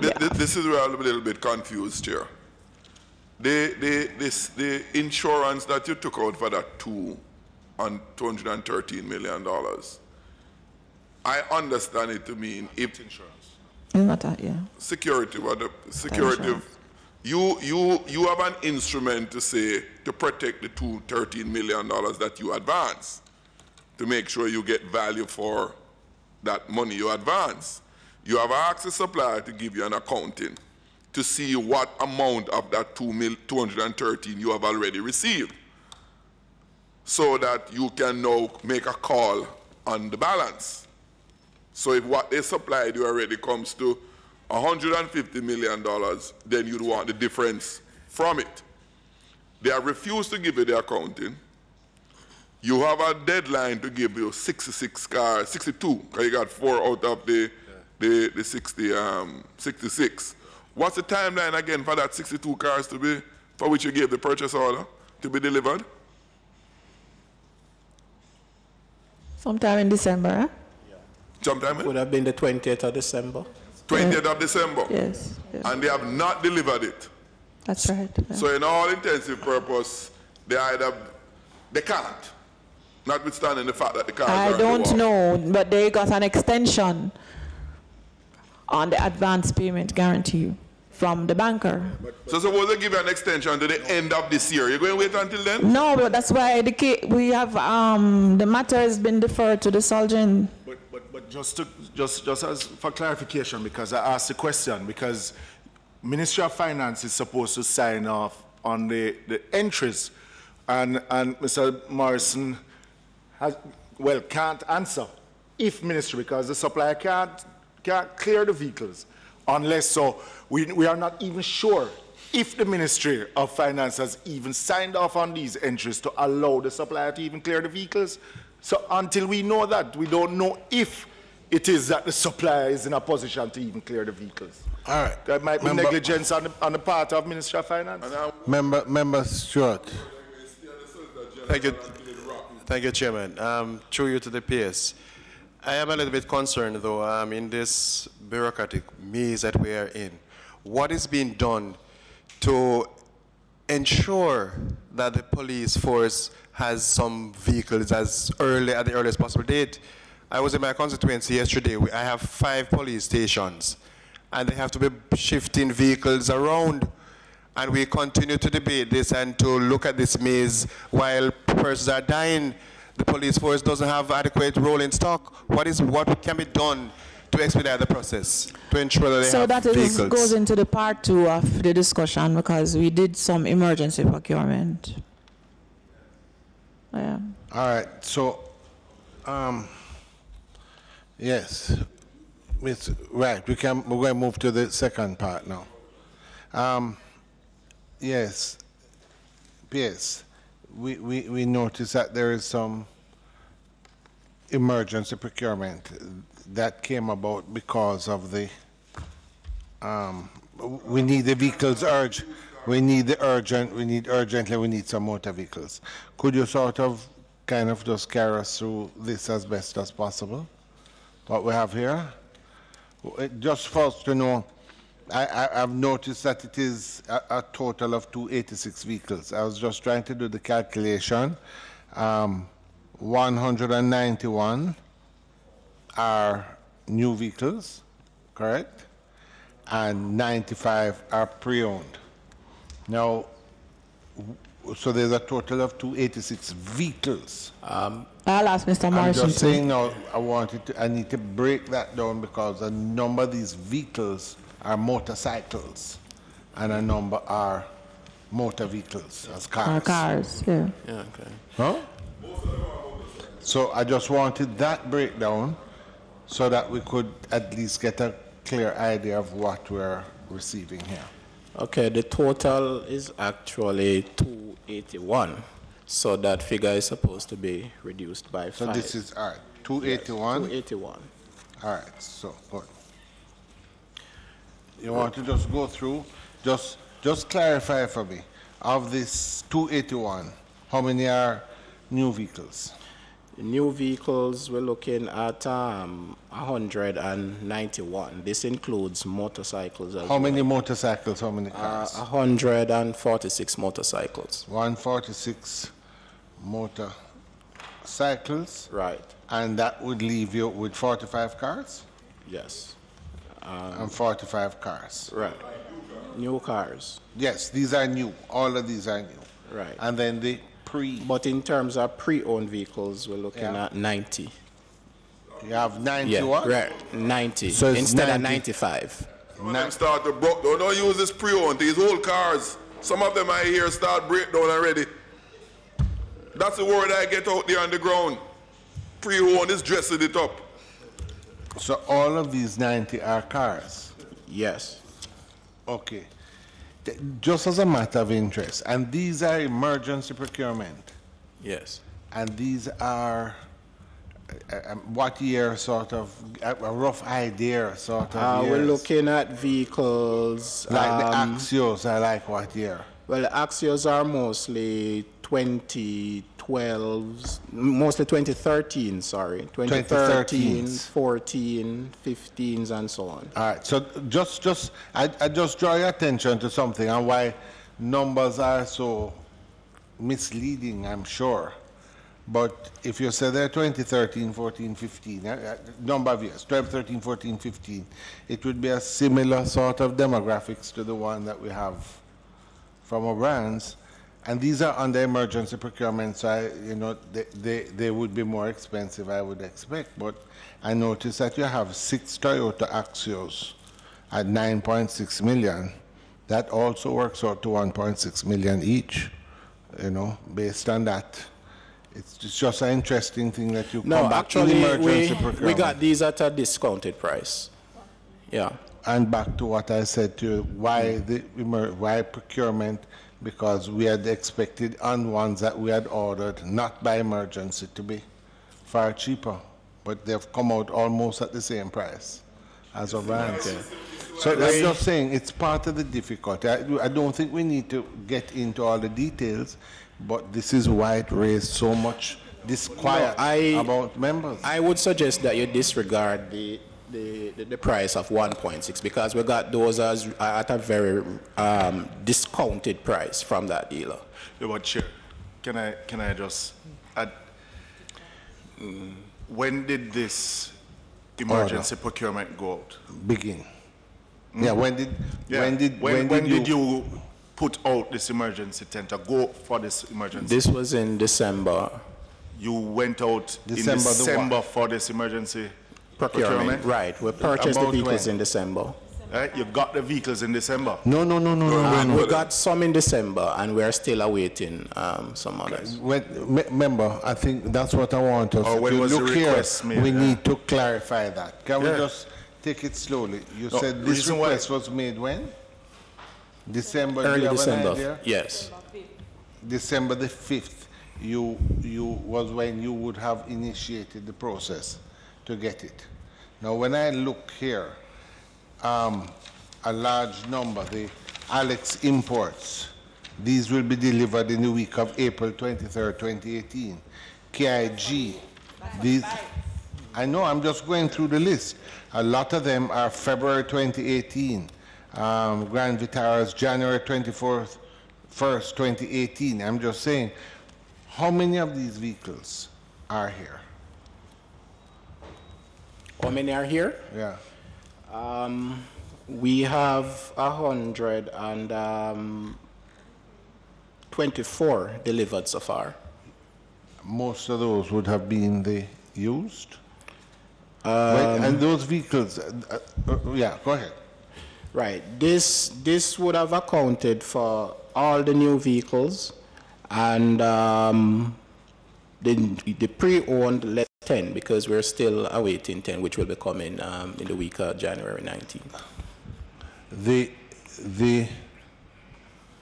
So where? Yeah. So the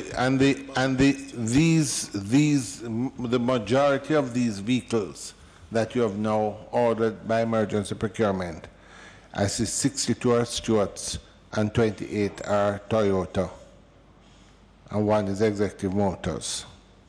That's the bulk of the new vehicles. Yes. So you have basically gone back to your original. No, not necessarily. Remember now that it was an emergency procurement. So what we get, were where trying we get, to how we address get it. the shortfall in vehicles. So we looked at what was available for immediate or short-term delivery. So that included both new and pre-owned.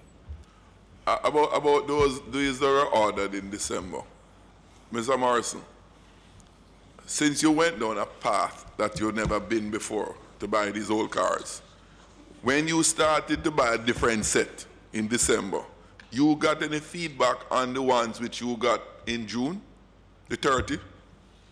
Because my word out there is that some of them are overeating.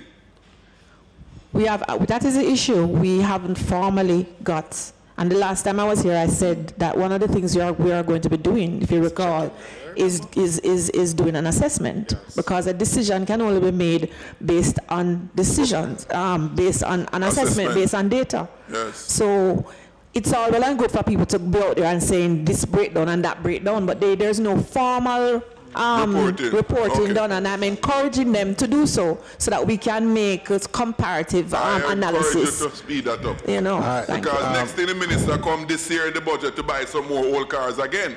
So we want the track record on those to help to advise that decision.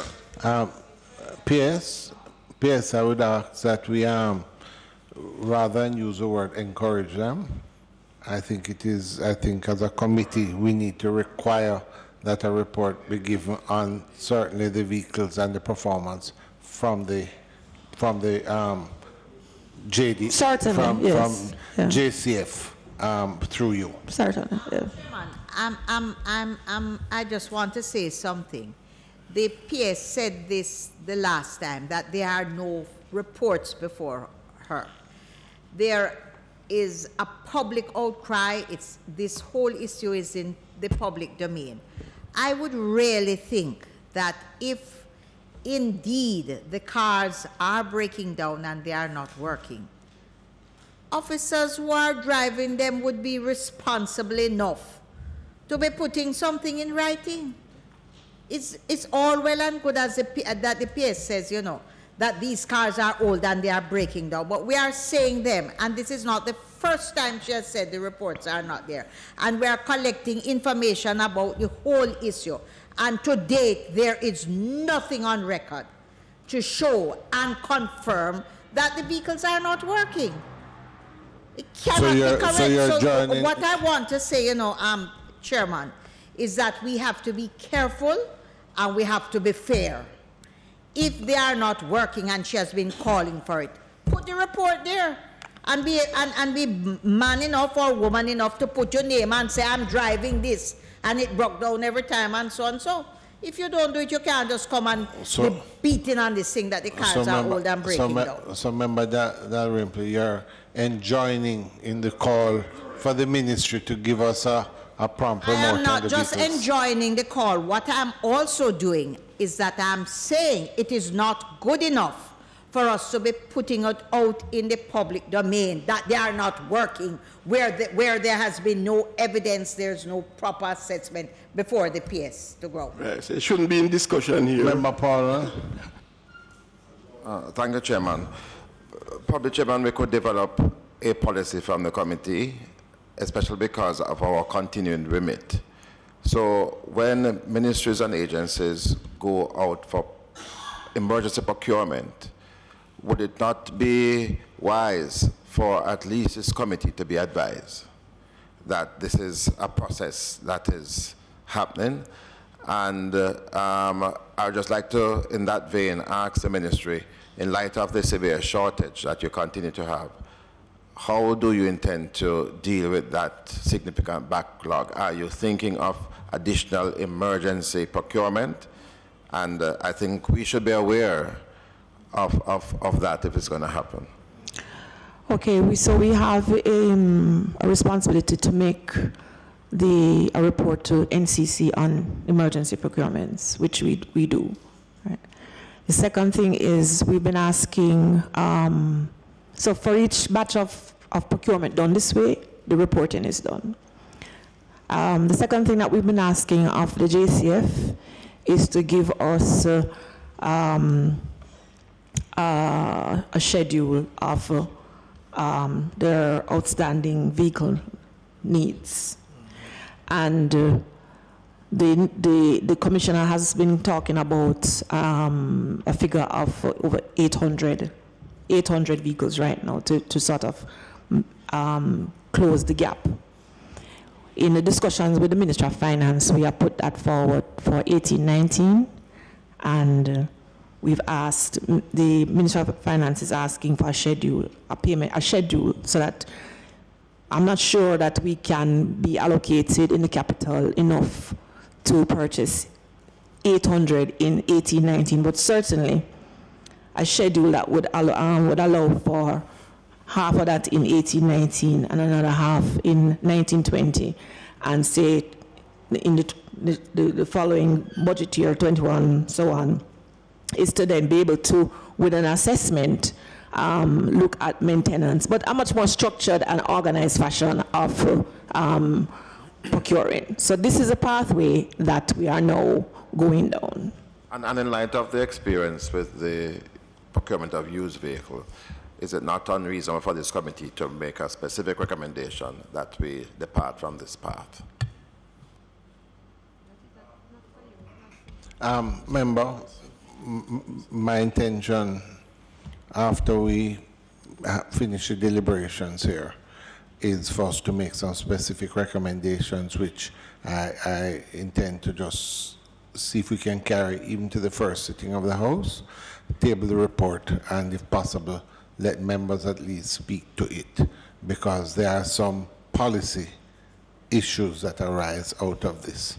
And just to say to you, PS, and this is, we understand that you have had to go and do emergency procurement, but isn't one of the problems that arise that normally when JCF goes to a Toyota or a Stewart's or any of them, they order vehicles with their specific, they may want, no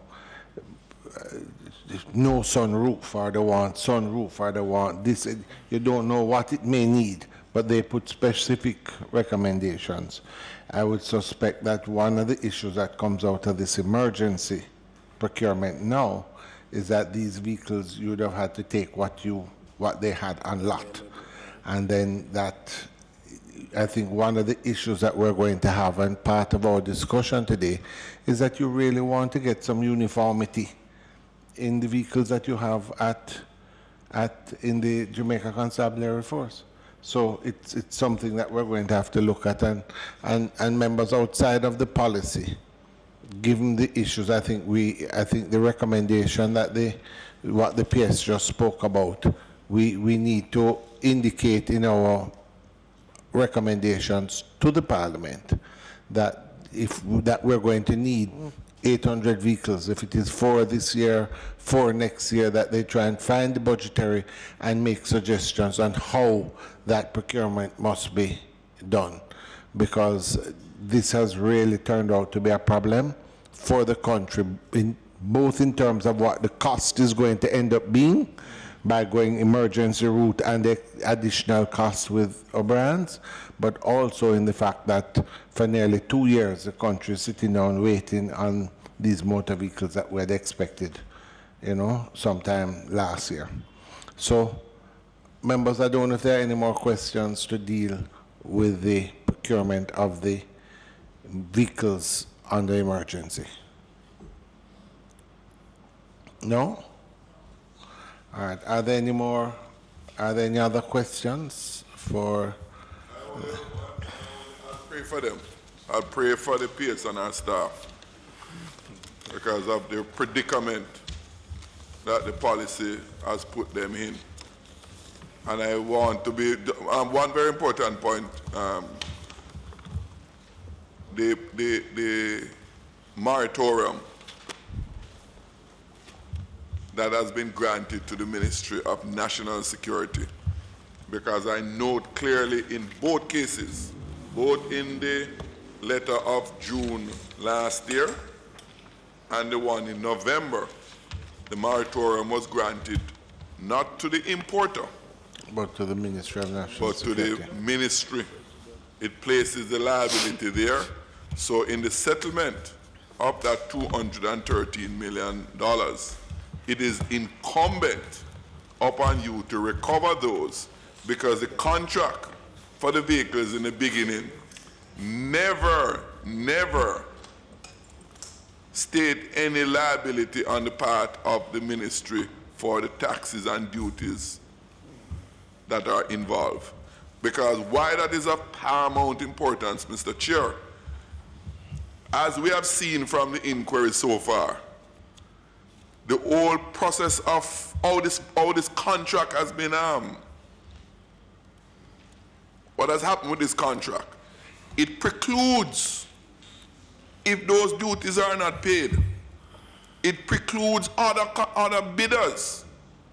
Because if you know, if you are going to bid on the basis that the bid documents say you have to pay the duty, and the man who you give the contract to end up bringing the vehicles and pay and deliver them, and the government pay the duty, that is a serious breach. And that's what smells. And that is why we haven't paid it.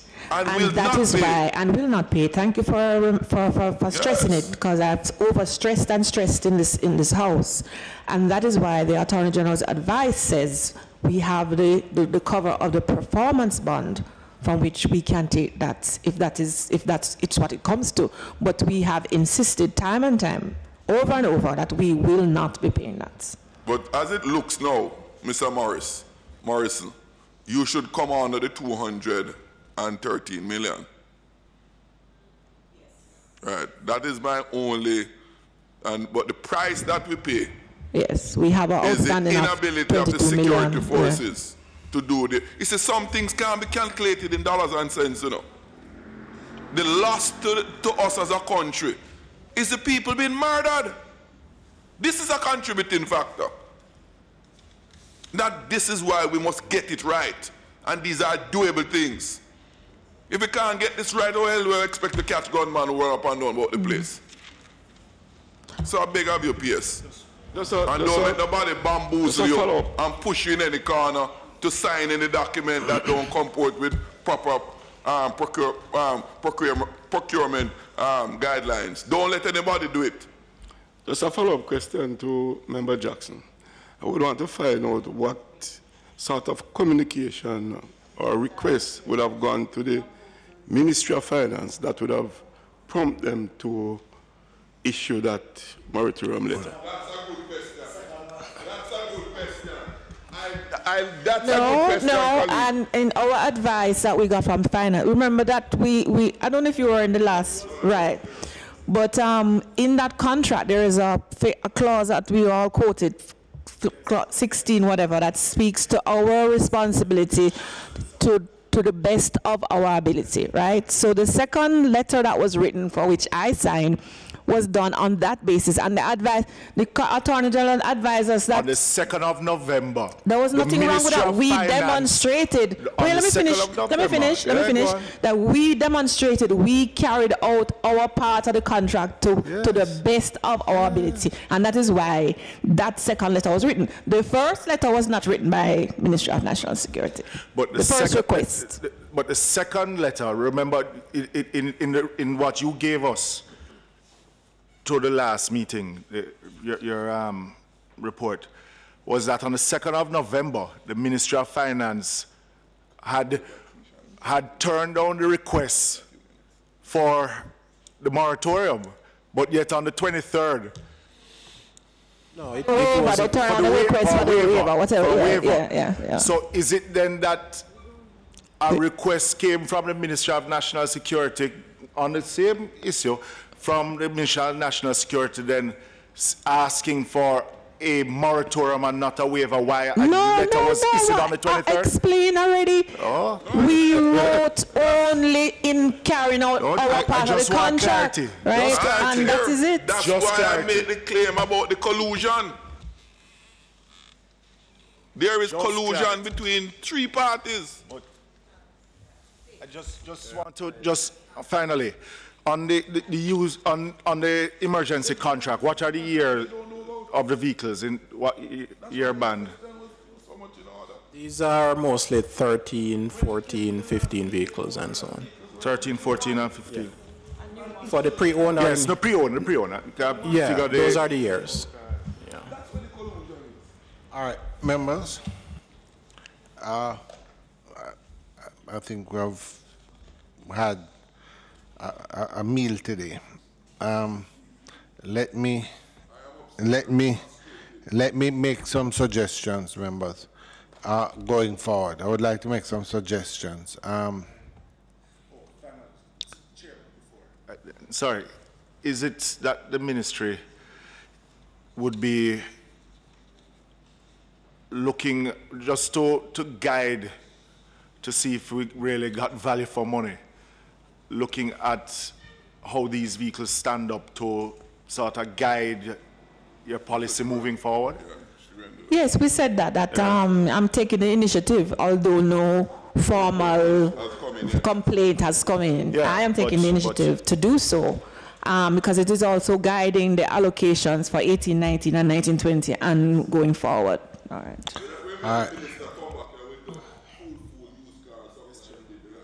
All right. Members, some suggestions. Number one, this Friday, your call on the performance now becomes effective.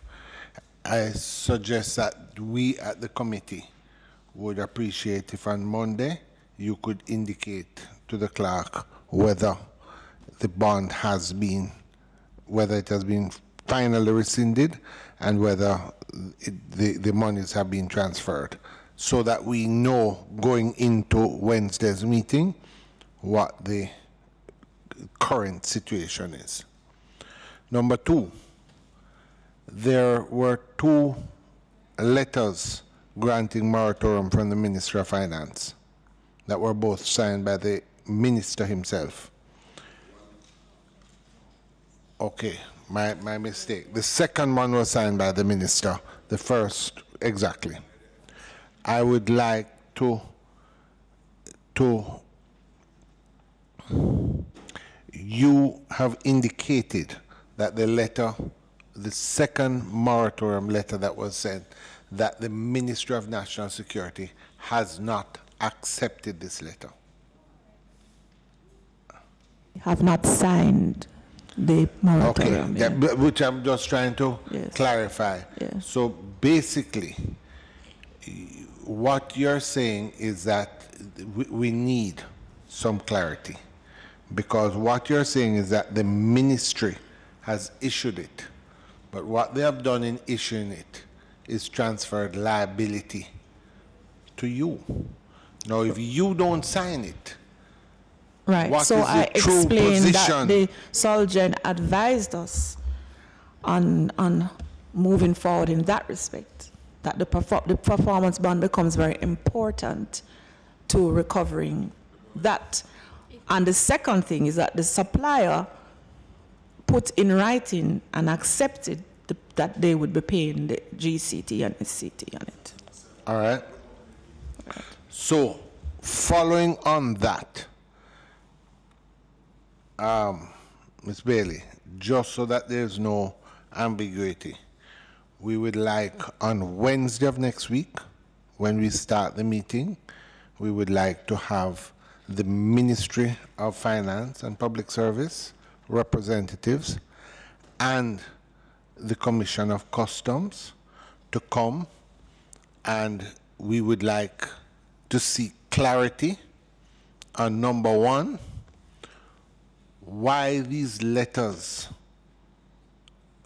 giving the moratorium were issued against what we understand was their own internal advice previously. Because PSI you had indicated that the initial response from the Ministry of Finance was that the responsibility was to O'Brien's. When you had initially written to them as per your contract, and the Ministry of Finance, right. the waiver, Right. and the Ministry of Finance had indicated In the letter that they were right. not. What induced this change of heart so that a letter was written by the minister giving a moratorium? That's number one. Number two, the letter, the second letter, transfers, in my unlegal estimation, the responsibility for the payment from O'Brien's to the Ministry of National Security. It indicates that by a specific date, it needs to be paid. If that was really the intent of the Minister of Finance to so do, transfer the liability from O'Brien's to the Ministry of National Security. And thirdly, if, and this would be more to both finance and customs, thirdly, in light of the fact that the Ministry of National Security is not signing the letter giving moratorium. In other words, you're basically stating that you don't necessarily agree with transferring the liability, etc. What then happens to those motor vehicles? What is the current status of those motor vehicles that are already on the road, the 30 and the 6, etc., that are on the road covered by this moratorium? And fourth and final, the point that Member Phillips had indicated before, the amount covered, if we could get some clarity, the amount that we had been told here for the 96 vehicles, the amount that was to be covered, or the taxes due, were in the region of 20 something, or you had worked out the figure 16 plus 9, 25 million, something like that. Was your Mr. Morris nothing? Were your calculations, but the letter from Customs, which is very specific, speaks to 30-odd million. Were they actually writing to give relief, not just to those vehicles, but to additional vehicles that were to come? So I think as a committee, we just want clarity on those elements that we're not, that have given us a little confusion. So, members, I think those are the things we would ask of the Ministry of Finance and Public Service and Customs specifically. And next week when we meet, we'd ask them to come for an hour before and slot back the 2 billion road program till after that. So I just want to know if members agree and if there's anything additional. Just one little clarification, technical clarification. In the contract for the supply of these vehicles, is the supplier an agent of the ministry or a straight supplier of the items to the ministry? And by that I mean, what I'm trying to get at, the vehicles that have been imported, have they been imported in your name or in the supplier's name? Ms. Wadsworth can answer that better than I can. The contract agreement is for the procurement of pre-owned motor vehicles. Yes, but so they have to supply motor vehicles. So they would not, I hear you, Madam Counsel. Not supplying, it's not for the minute. They are the suppliers. They must supply it. Right, they are the supplier. Yes. So their name. Yes. In O'Brien's name. Yes. That's what I want to clarify. Yes. So the vehicles on the wharf, that is from whenever they're supposed to be clear, they are not in the ministry's name. They are in the supplier's name. They shouldn't be. The contract is for the procurement of pre-owned motor vehicles. But lawyer, you make it simpler for me. We're not for the supply of motor vehicles. I hear you, but that's a legal, yeah. Yes, but that's... I don't think you're going to get much more. I don't think you're going to get much more. You've asked the question in 3 different ways, but she has only answered in one. For the supply of 200 pre-owned motor vehicles. All right, having said that, they're suppliers, not agents. Having said that, which I hear you clearly on, the vehicles being imported are not imported in the ministry's name. I can't answer that, sir. Who can? Maybe you can ask the supplier himself. Mr. Morris, can you... Or customs. Or customs. Or customs. Can you obtain that? No. One of the questions I want, if those vehicles, 66 vehicles... Yeah, the clerk would... Right, whether or not they are imported in the ministry's name or in the supplier's name. Absolutely. Why would the thing there need to be signed by Minister of But I'm just saying, let us, I think it's just clarity we're seeking. All right, members, I just want to say one other thing. We need to also, members, have some idea going forward. I think it may be useful on a separate line to seek from the Ministry of Finance and Public Service. There's a procurement division there, right? Right. And they would, there's a whole policy, they look at issues of policy as well as setting the guidelines.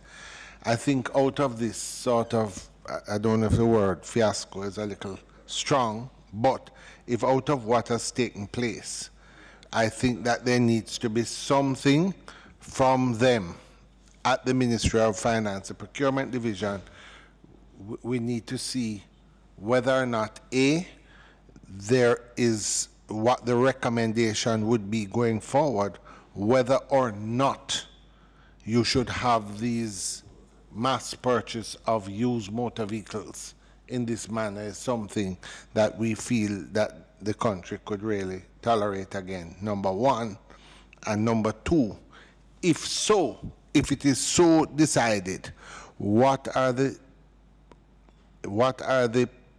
things that are going to be put in place to ensure that there's a strengthening of the procedures to ensure that we don't arrive back at this sort of position. So, members, I think Member Paulwell alluded to this, whether or not we could also seek to get some advice so that when we go to Parliament with our report, we can make some specific reports about this, because I do believe that whether or not the country continues looking at these sort of mass importation of motor vehicles is one, something that experience now is going to tell us is not something that should be attempted, and two, if you are going to do it, you're certainly going to have to strengthen the procurement guidelines that are in place for it. So, members, I don't know if the members would accept and agree to those follow-up. All right, with that, members, I don't know if there's any other matter. All right, so we are scheduled to meet back next week, Wednesday at 10 a.m. We will start with the Ministry of Finance and Public Service and the Customs Department, and then proceed into the other agencies to do the procurement. Members, just to say, should we put off the Ministry of Industry, Commerce, Agriculture that is coming for RADA to the following week rather than having the technocrats coming? I don't know if we will get much done other than those two matters next week. So we will extend RADA to the following week. With that, members, I'd like to thank the Ministry of National Security. We don't have anything other than the requirements for Monday. Please advise us as to how you're proceeding, and anything that as it occurs, please keep us informed so that we can monitor on behalf of the Jamaican people. With that, thank you, and thank you, members. Thank you to the staff of the Parliament. Meeting is adjourned. Thank you also, members. Thank you. And the PS is not you, is the policy that been wrapped around your neck. So don't take it personal. You are a victim of this whole matter, and we sympathize with you.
Let's stop it. Return to righteousness. That's the theme for this year's National Leadership Prayer Breakfast. We strive together for the greater good of our communities, our organizations, and our institutions. PBCJ will be giving you live coverage.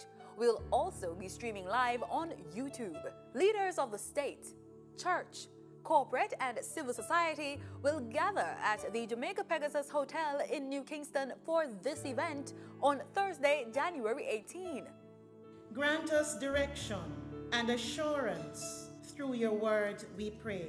That's live coverage of the National Leadership Prayer Breakfast. Let's stop it. Return to righteousness. Watch it this Thursday, right here on PBCJ, the People's Station. I must be the proudest Jamaican ever.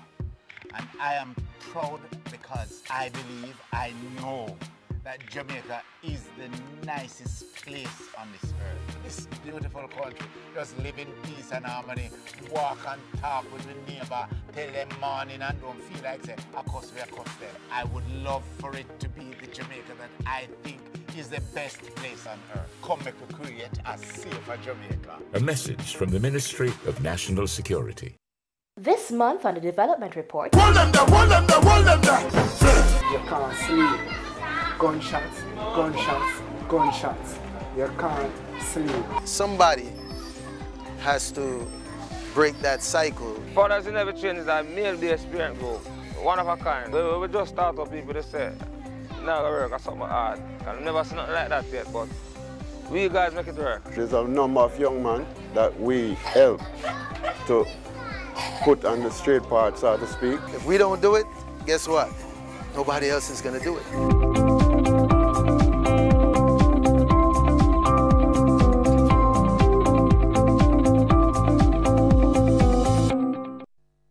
The following is brought to you in time allotted for government broadcasts.